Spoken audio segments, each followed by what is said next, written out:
ಪಾತ್ರಂ ಜ್ಞಾನವೈರಾಗ್ಯಭೂಷಣಂ ಶ್ರೀಮದ್ವೆಂಕಟನಾಥಾರ್ಯಂ ವಂದೇ ವೇದಾಂತದೇಶಿಕಂ ಶ್ರೀಶೈಲೇಶದಯಾಪಾತ್ರಂ ದೀಭಕ್ತ್ಯಾದಿಗುಣಾರ್ಣವಂ ಯತೀಂದ್ರಂ ಪ್ರವಣಂ ವಂದೇ ರಮ್ಯಜಾತಾರ್ಮುನಿಂ ಯೋ ನಿತ್ಯಮುಚ್ಯುತಪದಾಂಬುಜಯುಗ್ಮರುಕ್ಮೌ ವ್ಯಾಮೋಹತಸ್ತದಿತರಾಣಿ ತೃಣಾಯ ಮೇನೆ ಅಸ್ಮದ್ಗುರೋರ್ಭಗವತೋಸ್ಯ ದಯೈಕಸಿಂಧೋಃ ರಾಮಾನುಜಸ್ಯ ಚರಣೌ ಶರಣಂ ಪ್ರಪದ್ಯೆ ಅಖಿಲಭುವನಜನ್ಮಸ್ಥೇಮಭಂಗಾದಿಲೀಲೆ ವಿನತವಿವಿಧಭೂತೌ ವ್ರಾತರಕ್ಷೈಕದೀಕ್ಷೆ ಶ್ರುತಿಶಿರಸಿ ವಿದೀಪ್ತೆ ಬ್ರಹ್ಮಣಿ ಶ್ರೀನಿವಾಸೇ ಭವತು ಪರಸ್ಮಿನ್ ಶೇಮುಷಿ ಭಕ್ತಿರೂಪಾ ಜ್ಞಾನಾನಂದಮಯಂ ದೇವಂ ನಿರ್ಮಲಸ್ಫಟಿಕಾಕೃತಿಂ ಆಧಾರಂ ಸರ್ವವಿದ್ಯಾನಾಂ ಹಯಗ್ರೀವಮುಪಾಸ್ಮಹೇ. ಇದು சொல்கிறேன். ನೀಳಾತುಂಗಸ್ತನಗಿರಿತಟೀ ಸುಪ್ತಮುದ್ಬೋಧ್ಯ ಕೃಷ್ಣಂ ಪಾರಾರ್ತ್ಯಂ ಸ್ವಂ ಶ್ರುತಿಶತಶಿರಸ್ಸಿದ್ಧಮಧ್ಯಾಪಯಂತಿ ಸ್ವಚ್ಛಿಷ್ಟಾಯಾಂ ಸೃಜನಿಗಳಿತಂ ಯಾ ಬಲಾತ್ಕೃತ್ಯ ಪುಂಕ್ತೆ ಗೋದಾ ತಸ್ಯೈ ನಮ ಇದಮಿದಂ ಭೂಯ ಏವಾಸ್ತು ಭೂಯಃ ಅನ್ನವಯಲ್ ಪುದುವೆಯ ஆண்டாளரங்கற்கு பன்னதிருப்பாவை பல்பதையும் இன்னிசையால் பாடிக் கொடுத்தாள் நற்பா மாலை பூமாலை சூடிக் கொடுத்தாளை சொல்லு ஸ்ரீவிச்சுத்த சுடற்கொடிய தொல்பாவை பாடியருளவல்ல பல்வளையாய் நாடினி வேங்கடவர்க்கு என்ன விதி என்னையும் மாத்தம் நாங்கடவா வண்ணமே நலகு ಶ್ರೀ ವಿಷ್ಣು ಚಿತ್ತ ಕುಲನಂದನ ಕಲ್ಪವಲ್ಲೀಂ ಶ್ರೀರಂಗರಾಜ ಹರಿಚಂದನ ಯೋಗ ದೃಶ್ಯಾಂ ಸಾಕ್ಷಾತ್ ಕ್ಷಮಾಂ ಕರುಣಯ ಕಮಲಾಮಿವಾನ್ಯಾಂ ಗೋದಾಮನನ್ಯ ಶರಣ ಶರಣಂ ಪ್ರಪದ್ಯೆ. ತ್ರಿಗುಂಶಸ್ವಸಾರ ಉಪಯಂತಿ ನಿಷ್ಕೃತಗುಂ ಸಮಾನಂಕೇತುಂ சொல்றேன் ಸಮಾನಂಕೇತುಂ ಪ್ರತಿಮುಂಚಮಾನಾಹಂ ಋತುಗುಸ್ತನ್ವತೆ ಕವಯಃ ಪ್ರಜಾನತಿರ್ಮಧ್ಯೆ ಛಂದಸಃ ಪರ್ಯಂತಿ ಭಾಸ್ವತೀಃ ಜ್ಯೋತಿಷ್ಮತಿ ಪ್ರತಿಮುಂಚತೆ ನಭೋರಾತ್ರಿ ದೇವಿ ಸೂರ್ಯಸ್ಯ ವ್ರತಾನಿ ವಿಪಶ್ಯಂತಿ ಪಶವೋ ಜಾಯಮಾನಾ ರೂಪಾ ಮಾತುರಸ್ಯ ಉಪಸ್ಥೆ. ಇದು ಯಜುರ್ವೇದದಲ್ಲಿ ಬರುವಂಥ ಒಂದು ಮಂತ್ರ. ಇದು ನಮ್ಮ ಆಂಡಾಳಿಗೆ ಅದು ಬೇರೆ ಪ್ರಕರಣದಲ್ಲಿ ಬಂದಿದೆ, ಆದರೆ ಆಂಡಾಳಿಗೆ ಹೇಳಿ ಮಾಡಿಸ್ದಂಗಿದೆ. ಇದು ಅರ್ಥವನ್ನು ಇನ್ನೊಂದು ಕಡೆಯ ದಿನ ಅನುಭವಿಸೋಣ ಇದನ್ನು ಕಡೆಗೆ. ಇವತ್ತು ವೈಯತ್ ವಾಯ್ವೀರ್ಹಾಳ್ ನಾಮಂ ನಂಬ ವೈಕ್ ಶೈಯಂ ಗಿರಿಶೈಹಳ್ ಕೇಳೀರೋ பார்க்கடலுள் பையத்து என்ன படமனடி பாடி நையுண்ணோம் பாலுண்ணோம் நாட்காலே நீராடி மையிட்டு எழுதோம் மலரிட்டு நாம் முடியோம் செய்யாதன செய்யோம் தீக்குறளை சென்றோதோம் ஐயமும் பிச்சையும் ஆந்தனையும் கைகாட்டி உய்யுமாறென்று உகர்ந்தலோர் என்பாவாய். ನೆನ್ನೆ ಇನ್ನೆರಡು ತನಿಯನ್ನು ಬಿಟ್ಟೋಯ್ತು, ಅದಕ್ಕೆ ಸೂಕ್ಷ್ಮವಾಗಿ ಅದು ಅರ್ಥ ಹೇಳ್ಕೊಂಡು ಮುಂದಕ್ಕೆ ಹೋಗೋಣ. ಅದು ಇನ್ನು ಬೇಕಾದ್ರೆ ಅದಕ್ಕೂ ನಿಧಾನಕ್ಕೆ ಅರ್ಥ ಹೇಳಬೇಕು ಅಂತ ಇನ್ನೊಂದು ಯಾವಾಗಲೂ ಹೇಳೋಣ. ಅದಕ್ಕೆ ಅನ್ನವಯಲ್ ಪುದುವೆ ಆಂಡಾಳರಂಗರ್ಕು ಪನ್ನತಿರುಪ್ಪಾವೈ ಪಲ್ಪದಿಯಂ ಇನ್ನೆಶೆಯಾಲ್ ಪಾಡಿಕ್ ಕೊಡುತ್ತಾಳ್ ನರ್ಪಾ ಮಾಲೈ ಪೂಮಾಲೈ ಸೂಡಿಕ್ ಕೊಡುತ್ತಾಳೆ ಚೊಲ್ಲು ಅಂತ. ವಿಶೇಷವಾಗಿ ಅದು ಅನ್ನವಯಲ್, ಅನ್ನ ಅಂದರೆ ಹಂಸ ಪಕ್ಷಿ ಇರುವಂಥ ಇದು ಹಂಸ ಜ್ಞಾನ ಸಂದೇಶ.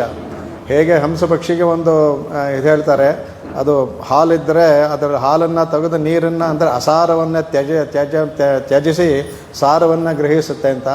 ಹಾಗೆ ಅಲ್ಲಿದ್ದಂತಹ ಇವರು ಮೇಲು ಹಂಸ ಪಕ್ಷಿ ಮಾತ್ರ ಅಲ್ಲಿದ್ದವರು ಎಲ್ಲರೂ ಸಾರವಂತರಾಗಿದ್ದರು ಅನ್ನೋ ಅರ್ಥದಲ್ಲಿ ಅದು ಹೇಳ್ತಾರೆ. ಅದು ಅಂಥ ಇದರಲ್ಲಿ ಹುಟ್ಟಿದವಳು, ಅವತಾರ ಮಾಡಿದವಳು ಆಂಡಾಳದು.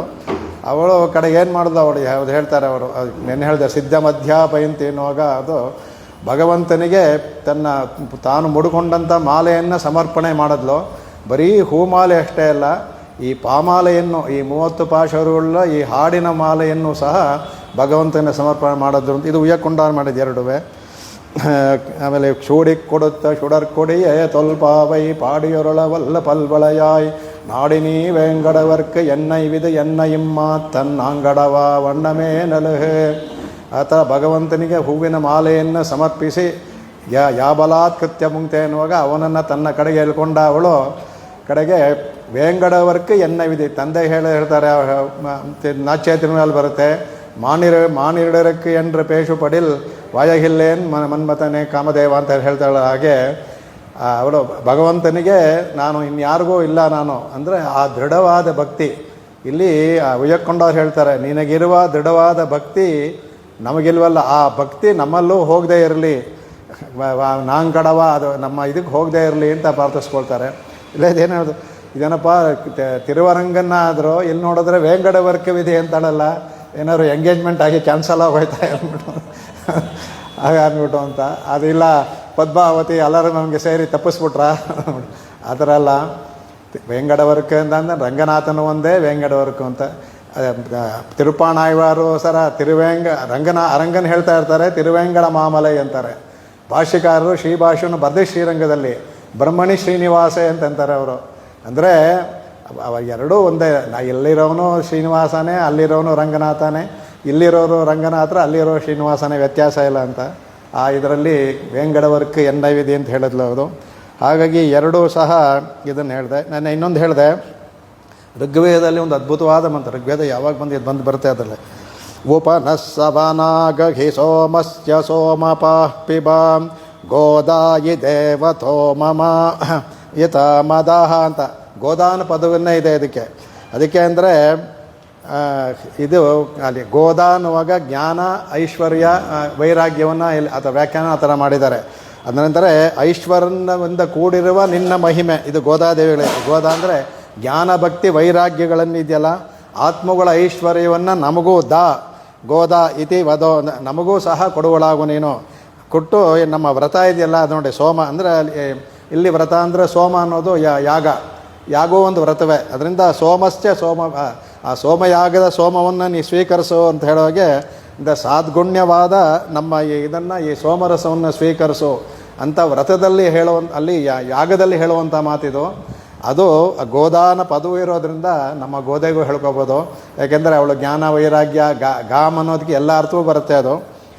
ಅದೇ ಥರ ಮಾಡಿದ್ದಾರೆ. ಗೋದಾನಕ್ಕೆ ಜ್ಞಾನ ಭಕ್ತಿ ವೈರಾಗ್ಯ ಅಂತಲೇ ಸಾಯಣರು ಮಾಡಿರೋ ಭಾಷೆಯಲ್ಲಿ ಗೋದ ಈ ಮಂತ್ರಕ್ಕೆ ಗೋದ ಅಂದರೆ ಜ್ಞಾನ ಭಕ್ತಿ ವೈರಾಗ್ಯ ಉಳ್ಳಂತ ಅಂತ ಮಾಡಿದ್ದಾರೆ ಅದಕ್ಕೆ. ಆಮೇಲೆ ಇದಕ್ಕೆ ಇನ್ನೊಂದು ಏನು ಅಂದರೆ ಈ ಪಾಶುರಕ್ಕೆ ಹೋಗೋಕ್ಕೆ ಮುಂಚೆ ಈ ಶ್ರೀಗೆ 6 ಗುಣಗಳಿದೆ. ಅದನ್ನು ವೈಯತ್ತು ವಾಳ್ವೀರ್ ಪಾಶುಗಳಲ್ಲಿ ಅನುಭವಿಸೋಣ. ಸುಮ್ಮನೆ ಹೇಳ್ತೀನಿ ಅದಕ್ಕೆ. ಅವಳಿಗೆ ಶ್ರೀ ಅನ್ನೋದಕ್ಕೆ ಪದದ ವ್ಯುತ್ಪತ್ತಿ ಶ್ರೀಯನೇ ಕಾರು. ಶ್ರೀಯತೆ ಶೃಣಾತಿ ಶ್ರೀಣಾತಿ ಶ್ರೀಯತೆ ಶ್ರಯತೆ ಶೃಣೋತಿ ಶ್ರಾವಯತಿ ಅಂದ್ಬಿಟ್ಟು ಅಂತ. ಅಂದರೆ ಶೃಣಾತಿಯಿಂದ ದೋಷವನ್ನೆಲ್ಲ ಹೋಗಲಾಡಿಸ್ತಾಳಂತೆ ಅದು. ಅಂದರೆ ಶ್ರೀಗೆ ಅದು. ಆಮೇಲೆ ಶ್ರೀಣಾತಿ ನಮಗೆ ಇಲ್ಲದೇ ಇರುವ ನಮ್ಮ ಕೆಟ್ಟ ಗುಣಗಳಿದೆಯಲ್ಲ ಅದನ್ನು ಹೋಗಲಾಡಿಸಿ ಒಳ್ಳೆ ಗುಣಗಳನ್ನು ಕೊಡ್ತಾಳಂತೆ ಅವಳು. ಅದು ಎಲ್ಲ ಹೊಂದುತ್ತೆ ಶ್ರೀ ಅನ್ನೋ ಪದ ಅನ್ನೋದಕ್ಕೆ. ಆಮೇಲೆ ಶ್ರೀಯತೆ ಅಂದರೆ ನಾವು ಅವಳನ್ನು ಆಶ್ರಯಿಸುವಂತೆ ಮಾಡ್ತಾಳಂತೆ ಅವಳು. ನಮಗೆ ಒಳ್ಳೆ ಬುದ್ಧಿಯನ್ನು ಕೊಟ್ಟು ನಾವು ಅವಳನ್ನು ಆಶ್ರಯಿಸುವಂತೆ ಮಾಡ್ತಾಳಂತೆ. ಶ್ರಯತೆ ಅವಳು ನಮಗೋಸ್ಕರ ಭಗವಂತನಲ್ಲಿ ಆಶ್ರಯ ಮಾಡ್ತಾಳಂತೆ. ನಮ್ಮನ್ನು ಉದ್ಧಾರ ಮಾಡೋದಕ್ಕೆ ಭಗವಂತನ ಆಶ್ರಯ ಅಂದರೆ ಈ ಒಂದು ಜೀವನ ಉದ್ಧಾರ ಮಾಡಿ ಅಂತ ನಮಗೋಸ್ಕರ ಭಗವಂತನ ಆಶ್ರಯಿಸ್ತಾಳಂತೆ ಅವಳು. ಶೃಣೋತಿ ನಮ್ಮ ಕಷ್ಟಗಳನ್ನು ಕೇಳ್ತಾಳೆ ಅವಳು. ಯಾವುದನ್ನು ಏನು ಹೇಳಿದ್ವು ನಮ್ಮ ಕೃಷ್ಣ ಶೃಣೋತಿ ಕೇಳ್ತಾಳಂತೆ. ಮತ್ತು ಶ್ರಾವಯತಿ ನಮ್ಮ ಮಾತನ್ನು ಸಂಕಲ್ಪವನ್ನು ಶರಣಾಗತಿಯನ್ನು ಭಗವಂತನನ್ನು ಕೇಳೋ ಥರ ಮಾಡ್ತಾಳೆ. ಶೃಣೋತಿ ಶ್ರಾವಯತಿ. ಈ 6 ಗುಣಗಳು ಸಹ ಶ್ರೀಗಿದೆ. ಅದು ಗೋದೆಗೂ ಸಹ ಅದು ಇದೆ ಅಂದ್ಬಿಟ್ಟು ಅಂತ. ವೈಯತ್ತು ವೈವ್ಯ ಪಾಶುರಗಳು ಬರಬೇಕಾದ್ರೆ ದೇಶಿಗರು ಏನಾಯ್ತು ಅದರಲ್ಲಿ ಇದು ಮಾಡೋಣ. ಇವತ್ತಿನ ಪಾಶುರವಾದ ಮಾರ್ಹೈ ತಿಂಗಳು ಅಂದ್ಬಿಟ್ಟು ಅಂತ ಇದ್ದಾರೆ. ನೆನ್ನೆನೇ ಹೇಳ್ದಂಗೆ ಯಾವ ಒಂದು ಮಂಗಳ ಕಾವ್ಯವನ್ನು ಮಾಡಿದ್ರು ಸ್ತೋತ್ರವನ್ನು ಮಾಡಿದ್ರು ಅದು ಅಕಾರದಿಂದಲೋ ಮಕಾರದಿಂದಲೋ ಮಂಗಳವಾದ ವಾಚ್ಯದಿಂದ ಇದು ರೂಢಿ. ಎಲ್ಲ ಕಾವ್ಯಗಳು ಇದು ನಮ್ಮ ಇದು ಅಂತಲ್ಲ, ಕಾವ್ಯದ ಅಲಂಕಾರದಲ್ಲೇ ಮಂಗಳವಾದ ಇದರಲ್ಲೇ ಶುರು ಮಾಡಬೇಕು ಅಂತ ಶುಭ ಸೂಚಕವಾಗಿ ಭಗವಂತನ ಅವರ ಆರಾಧ್ಯ ದೈವವನ್ನು ಅದರಿಂದ ಶುರು ಮಾಡ್ತಾರೆ. ಇಲ್ಲೂ ಅದೇ ಥರ ಇವಳು ಅಂತ ಮಾರ್ಹೈ ತಿಂಗಳು ಅಂತಾಳೆ. ಅನ್ನೋದು ತಾಯಿಯ ಇದು. ಅದು ಮಾ ರಮಾ ಮಾತಾ ಇಂದಿರಾ ಮಾತಾ ಲೋಕಮಾತಾ ರಮಾ ಮಂಗಳ ದೇವತಾ ಅಂತ ಅಮರದಲ್ಲಿ ಬರುತ್ತೆ. ಅದಕ್ಕೆ ರಮಾ ಅಂತ ಎಲ್ಲ ತಾಯಿಯ ಹೆಸರೇ ಅದು. ಅದಕ್ಕೆ ಮಾರ್ಹೈ ಎನ್ನುವಾಗ ಮಕಾರದಿಂದ ಶುರು ಮಾಡಿದ್ದಾಳೆ. ಅದು ಮಂಗಳವಾದ, ಯಾಕೆಂದರೆ ಮಾಡ್ತಿರುವ ವ್ರತವೇ ಮಂಗಳ ವ್ರತ, ಅದರಿಂದಾನೇ ಇದು ಮಾಡಿದ್ದಾಳೆ. ಆಮೇಲೆ ಮಾರ್ಹೈ ತಿಂಗಳನ್ನ ಮೊದಲು ಮೇಲಿನ ಅರ್ಥವನ್ನು ಹೇಳ್ಕೊಂಬಿಟ್ಟು ಆಮೇಲೆ ಅರ್ಥದಲ್ಲೂ ಅಷ್ಟೇ ಅದರಲ್ಲಿ 3 ಥರ ಅರ್ಥ ಬರುತ್ತೆ. ಒಂದು ಪ್ರತಿಪದಾರ್ಥ, ಅದಕ್ಕೆ ಆಪದೇಶಾರ್ಥ ಅಂತ ಹೇಳ್ತಾರೆ ಅದಕ್ಕೆ. ಆಮೇಲೆ ಅನ್ಯಾಪದೇಶ ಅಂದರೆ ಏನು ಹೇಳಿರ್ತಾಳೋ ಮೇಲೆ ಅದಕ್ಕೆ ಬೇರೆಯಾದ ಒಂದು ಬರುತ್ತೆ. ಅದಕ್ಕೆ ಶ್ಲೇಷ ಅಂತ ಒಂದು ಬರುತ್ತೆ ಸಂಸ್ಕೃತದಲ್ಲಿ. ಅದು ಸ್ವಲ್ಪ ವ್ಯತ್ಯಾಸ, ಎರಡು ಒಂದೇನೆ, ಸ್ವಲ್ಪ ವ್ಯತ್ಯಾಸ ಅದಕ್ಕೆ ಶ್ಲೇಷಕ್ಕೂ ಇದಕ್ಕೂ. ದ್ವಂದ್ವ ಅದು ಹೇಳ್ತಾರೆ. ಧ್ವನ್ಯಾರ್ಥಂ ಕಾವ್ಯಲಕ್ಷಣಂ ಅಂತ. ಕಾವ್ಯಲಕ್ಷಣ ಧ್ವನ್ಯಾರ್ಥ ಇರಬೇಕಂತೆ ಕಾವ್ಯದಲ್ಲಿ. ಹೇಗೆ ವೇದಗಳಲ್ಲಿ ಹೇಳಿರುವುದು ಒಳಗಡೆ ಬೇರೆ ಅರ್ಥಗಳಿರ್ತೋ ಹಾಗೆ ಧ್ವನ್ಯಾರ್ಥ ಇರಬೇಕು ಅಂತ. ಇದ್ರ ಮೇಲೆ ಸ್ವಾಪದೇಶಾರ್ಥ ಅಂತ ಬರುತ್ತೆ. ಅಂತಂದರೆ ಅದ್ರ ಒಳಗಡೆ ಅಂದರೆ ನೀರು ಮೇಲ್ಗಡೆ ಇರುತ್ತೆ, ಮಧ್ಯದಲ್ಲಿ ಆಳದಲ್ಲಿ ಮುತ್ತು ಸಿಗಬೇಕಾದ್ರೆ ಮೇಲೆ ಸಿಗೋದಿಲ್ಲ, ಆಳಕ್ಕೆ ಹೋಗಬೇಕು ಕೆಳಗಡೆ ಸಮುದ್ರ. ಅದೇ ಥರ ಆಳಕ್ಕೆ ಹೋಗುವಾಗ ಸ್ವಾಪದೇಶಾರ್ಥ ಅಂದರೆ ಉಪದೇಶ ಸಿಗುತ್ತೆ. ಅದಕ್ಕೆ ಸ್ವ ಆಪದೇಶ ಸ್ವಾಪದೇಶ ಆಗುತ್ತೆ. ಇನ್ನೊಂದು ಸಂಸ್ಕೃತದಲ್ಲಿ ಮಾಡೋದು ಸ್ವಾಪ ದೇಶ ಅಂತ ನೋಡೋದು. ಸ್ವಾಪ ಅಂದರೆ ನಿದ್ದೆ ಮಾಡುವ, ದೇಶ ಸ್ಥಳ. ಕೇಳ್ತಾ ಇದ್ದರೆ ಒಳ್ಳೆ ನಿದ್ದೆ ಒಳ್ಳೆ ನಿದ್ದೆ ಬರುತ್ತೆ ಅಂತ. ಸ್ವಾಪದೇಶವಾಗಬಾರ್ದು, ಸ್ವಾಪದೇಶದಿಂದ ಉಪದೇಶವಾಗಬೇಕದು. ಹಾಗಾಗಿ ಇಲ್ಲಿ ಆಮೇಲೆ ಈ ಮಾರ್ಗಳಿ ತಿಂಗಳನ್ನೊಂದು ಏನು ವಿಶೇಷ ಅಂದರೆ, ಹಿಂದೆ ಮಹಾಭಾರತ ಕಾಲದಲ್ಲಿ ಈ ಅನೇಕ ಏನು ಹೇಳ್ತೀವಲ್ಲ ಚಾಂದ್ರಮಾನ ಸೌರಮಾನ ಅನ್ನೋಗೆ ಬಾರ್ಹಸ್ಪತಿ ಈಗಲೂ ಉತ್ತರದಲ್ಲಿದೆ. ವರ್ಷ ಶುರುವಾಗ್ತಿದ್ದೆ ಇದರಿಂದ. ಯಾಕೆಂದರೆ ಇದಕ್ಕೆ ದೇವತೆ ಕೇಶವ, ಅಧಿದೇವತೆಗೆ ಯಾವಾಗಲೂ 12 ನಾಮದಲ್ಲಿ ಶುರುವಾದ ಕೇಶವ ಮತ್ತು ಕೇಶವಾಯ ನಮ ನಾರಾಯಣ ಮಾಧವ ಗೋವಿಂದ ಬರೋದು. ಅದರಿಂದ ಬಾರ್ಹಸ್ಪತಿಯ ಮಾನದ ಪ್ರಕಾರ ಇದು ವರ್ಷದ ಶುರು.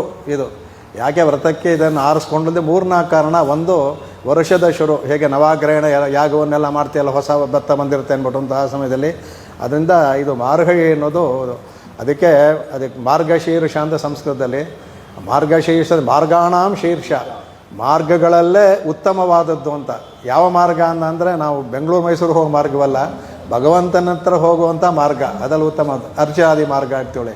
ಅದರಿಂದ ಈ ಮಾರ್ಗಳಿ ತಿಂಗಳಲ್ಲಿ ಮಾಡುವ ಉಪಾಸನೆ ನಮ್ಮನ್ನು ಉತ್ತಮವಾದ ಮಾರ್ಗದಲ್ಲಿ ಕೊಂಡೊಯ್ಯುತ್ತೆ ಅಂತ. ಅದಕ್ಕೆ ಭಗವಂತ ಗೀತೆಯಲ್ಲಿ ಮಾಸಾನಾಂ ಮಾರ್ಗಶೀರ್ಷೋಸ್ಮಿ ಅಂತ ಭಗವಂತ ಹೇಳ್ದ. ಒಂದೊಂದು ಅಲ್ಲಿ ಹೇಳಬೇಕಾದ್ರೂ ಎಲ್ಲೆಲ್ಲಿಯೋ ಇರುತ್ತೆ ಅದಕ್ಕೆ ಲಿಂಕ್. ಭಗವಂತ ಹೇಳಬೇಕಾದ್ರೆ ಗೀತೆಯಲ್ಲಿ ಯಾವ ಮಾತು ಹೇಳಿದ್ರೂ ಉಪನಿಷತ್ತಿನಲ್ಲಿ ವೇದಗಳಲ್ಲಿ ಅದಕ್ಕೆ ಅನೇಕ ಅರ್ಥಗಳಿರುತ್ತೆ. ಯಾಕೆ ಈ ಮಾರ್ಗದಿಂದ ಬಹಳ ಅಂದರೆ ನನ್ನನ್ನು ಪಡೆಯಲು ಶ್ರೇಷ್ಠವಾದ ಮಾಸ ಅನ್ನೋದರಿಂದ ಮಾಸಾನಾಂ ಮಾರ್ಗಶೀರ್ಷೋಷ್ಮಿ ಅಂತ ಗೀತೆಯಲ್ಲಿ ಭಗವಂತ ಹೇಳ್ದ. ಹಾಗಾಗಿ ಇದು ಉತ್ತಮವಾದ ಮಾರ್ಗ. ಅದು ಕೇಶವಾದ ಅಧಿದೇವತೆ ಆದ್ದರಿಂದ ಕೇಶವ ಅಂದು ಕ್ಲೇಶ ಐತಿ ಕೇಶವ ಅಂತ ಒಂದು ಅರ್ಥವೂ ಮಾಡ್ಬೋದು. ಕ್ಲೇಶ ನಾಶನ, ಕ್ಲೇಶವನ್ನು ನಾಶನ ಮಾಡೋದು ಕೇಶವ ಅಂದ್ಬಿಟ್ಟು. ಅದಕ್ಕೆ ಕಹ ಈಶಃ ಅಂದ್ಬಿಟ್ಟು ಶಂಕರರು ವಿಷ್ಣು ಸಮಭಾರತದಲ್ಲಿ ಕಹ ಅಂದರೆ ಬ್ರಹ್ಮ, ಕಹ ಐತಿ ಬ್ರಹ್ಮ, ಈಶಃ ಅಂದರೆ ಅಹಮದು. ಈ ಕಹ ಈಶಃ ಯಾರಿಂದ ಉತ್ಪತ್ತಿ, ಯಾರಿಗೆ ದಾಸರಾಗಿದ್ದಾರೋ ಅವರು ಕೇಶವ ಅಂತ ಶಂಕರರೇ ಇದಕ್ಕೆ ಉತ್ಪತ್ತಿಯನ್ನು ತೋರಿಸಿದ್ದಾರೆ. ಅದನ್ನು ಕೇಶವ ಅನ್ನೋದಕ್ಕೆ ಉತ್ತಮವಾದ ಕೇಶರಾಶಿ, ಕೇಶೆಯನ್ನು ಕೊಂದ, ಇದು ಅನೇಕ ಅರ್ಥಗಳು ಬರುತ್ತೆ. ಇಲ್ಲಿ ನಮಗೆ ಕೇಶವ ಕ್ಲೇಶನಾಶನ, ಕ್ಲೇಶವನ್ನು ನಾಶ ಮಾಡೋದ್ರಿಂದ ಅವನು ಕೇಶವ. ಹಾಗಾಗಿ ಇದು ಮಾಡ್ತಾಳೆ ಇದು ಈ ಮಾರ್ಗಶೀರ್ಷವನ್ನು. ಇದಕ್ಕೆ 2-3 ಇದರಿದೆ. ಇದಕ್ಕೆ ಯಾತಕ್ಕೆ ಈ ತಿಂಗಳನ್ನು ಆರಿಸ್ಕೊಂಡು ಅನ್ನೋದಕ್ಕೆ ಮುಖ್ಯವಾಗಿ ವರ್ಷದ ಮೊದಲನೇ ತಿಂಗಳು ಮತ್ತು ಇದು ಉತ್ತಮವಾದ ತಿಂಗಳು. ಇದರಲ್ಲಿ ಮುಂದೆ ಬರುತ್ತೆ ವಾಸುದೇವ ತರುಚ್ಛಾಯ ನಾತಿ ಶೀತ ನಾತಿ ಘರ್ಮ ಅಂತ. ಬೆಂಗಳೂರಲ್ಲಿಲ್ಲ, ಆಗ ಪಾಂಡ್ಯ ದೇಶದಲ್ಲಿ ಹಿತವಾಗಿರುತ್ತೆ, ಅತ್ಯಂತ ಬಿಸಿ ಉಷ್ಣವೂ ಇರಲ್ಲ, ಶೀತವೂ ಇರೋದಿಲ್ಲ. ಅದು ಬೆಂಗಳೂರಿನಲ್ಲಿ ಇಲ್ಲ. ನಮ್ಮ ತಿರ್ಕುಡಂದ ಅಂಡ ಹೇಳೋರು, ಅವರು ಬಂದು ಹೊಸದ್ರಲ್ಲಿ ಅವರು ಈಗ ಅಭ್ಯಾಸ ಇರಲಿಲ್ಲ. ನಮ್ಮಲ್ಲಿ ಯತಿಗಳೆಲ್ಲ ಒಂದು ಒಂಟಿ ಇದ್ದಾನೆ, ಮೇಲೂ ತೊಗೊಳೋಗಿಲ್ಲ. ಶ್ರೀ ವೈಷ್ಣವ ಯತಿಗಳು ಒಂದೇ ವಸ್ತ್ರ. ಪಾಪ ಮಾಡುವ ಹೇಳೋದು, ಇದು ಬೆಂಗಳೂರಿಲ್ಲಡ ಪೆರುಂಕುಳೂರು ಅನ್ನೋ ಹಾಗೆ ಹೇಳ್ತಾಯಿದ್ರು ಅಂದ್ಬಿಟ್ಟು ಅಂತ. ಅಷ್ಟು ಆವಾಗ ಇನ್ನೂ ಜಾಸ್ತಿ ಇತ್ತು ಹಾಗೆ. ಅದು ಅಲ್ಲಿ ಅದು ಹೆಚ್ಚು ತುಂಬ ಪ್ರಶಸ್ತವಾಗಿದೆ ಬೆಳಗ್ಗೆದ್ದು ಸ್ನಾನವನ್ನು ಮಾಡೋದಕ್ಕೆ. ಅದಕ್ಕೆ ಸಾಧಾರಣವಾಗಿ ಹೇಳೋದು ಇದು ಹೇಮಂತ ಋತು ಶುರುವಾಗೋದು. ಏಕೆಂದರೆ ಚಾಂದ್ರಮಾನದ ಪ್ರಕಾರ ಋತು, ನಾವು ಸೌರಮಾನದ ಪ್ರಕಾರ ವ್ಯತ್ಯಾಸ ಮಾಡ್ಕೊಳ್ತೀವಿ. ಋತುಗಳು ಶುರುವಾದ ಚಾಂದ್ರಮಾನದ ಪ್ರಥಮೆಯಿಂದ, ಇದು ನೀವು ಅಧ್ಯಯನ ಶುರು ಮಾಡಿದ ಪ್ರಥಮೆಯಿಂದ ಶುರುವಾಗೋದು. ಇದು ಹೇಮಂತ ಋತು ಶುರುವಾಗುತ್ತೆ. ಶರದ್ ಋತು ಮುಗಿದು ಹೇಮಂತ ಋತು ಸಹ ಯಾಗವನ್ನು ಮಾಡೋದಕ್ಕೆ ಇಲ್ಲ ವ್ರತವನ್ನು ಆಚರಿಸೋಕ್ಕೆ ಒಳ್ಳೆಯದು. ಇದರಲ್ಲಿ 2 ಅರ್ಥ ಇದೆ. ಅದು ಸಾಧಾರಣವಾಗಿ ಎಲ್ಲರೂ ಹೇಳೋ ಅರ್ಥ ಭಾಗವತದಲ್ಲಿ ಬರುವಂತಹ ಕಾತ್ಯಾಯಿನಿ ವ್ರತ ಇದೆ. ಆ ಕಾತ್ಯಾಯಿನಿ ವ್ರತವನ್ನು ಅನುಕರಣೆ ಮಾಡಿದ್ಲು ಅಂತಿದೆ. ಅದಕ್ಕೆ ಇನ್ನೊಂದು ಬೇರೆ ಅದು ಹೇಳೋಣ. ಮೊದಲು ಅದು ತಿಳ್ಕೊಳ್ಳೋಣ. ಅದು ಸಾಧಾರಣ ಎಲ್ಲರೂ ಅದು ವ್ಯಾಖ್ಯಾನದಲ್ಲಿ ತೊಗೊಂಡಿದ್ದಾರೆ. ಇವರು ತೊಗೊಂಡಿದ್ದಾರೆ, ಪೆರಿಯವಾಚಾನ್ ಪಿಳ್ಳೆಯಲ್ಲಿ ಎಲ್ಲರೂ ಇದನ್ನು ಕಾತ್ಯಾಯಿ ವ್ರತ ಅಂತ ತೊಗೊಂಡಿದ್ದಾರೆ.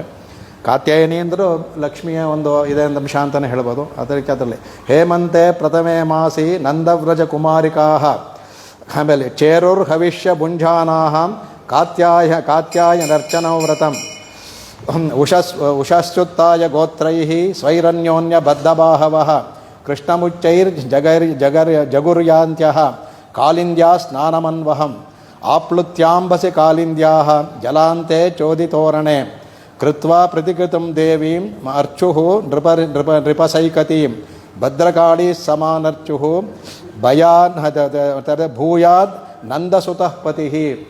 ಇಲ್ಲಿ ಎಲ್ಲ ಮಾಡೋದು ಮುಖ್ಯವಾದ ಉದ್ದೇಶ ಭೂಯಾತ್ ಅಂದರೆ ಅನೇಕ ಮಾಡ್ತಾರೆ, ಪರ್ಜನ್ಯ ದೇವತೆಗೆ ಅದಕ್ಕೆಲ್ಲ ಮಾಡ್ತಾರೆ.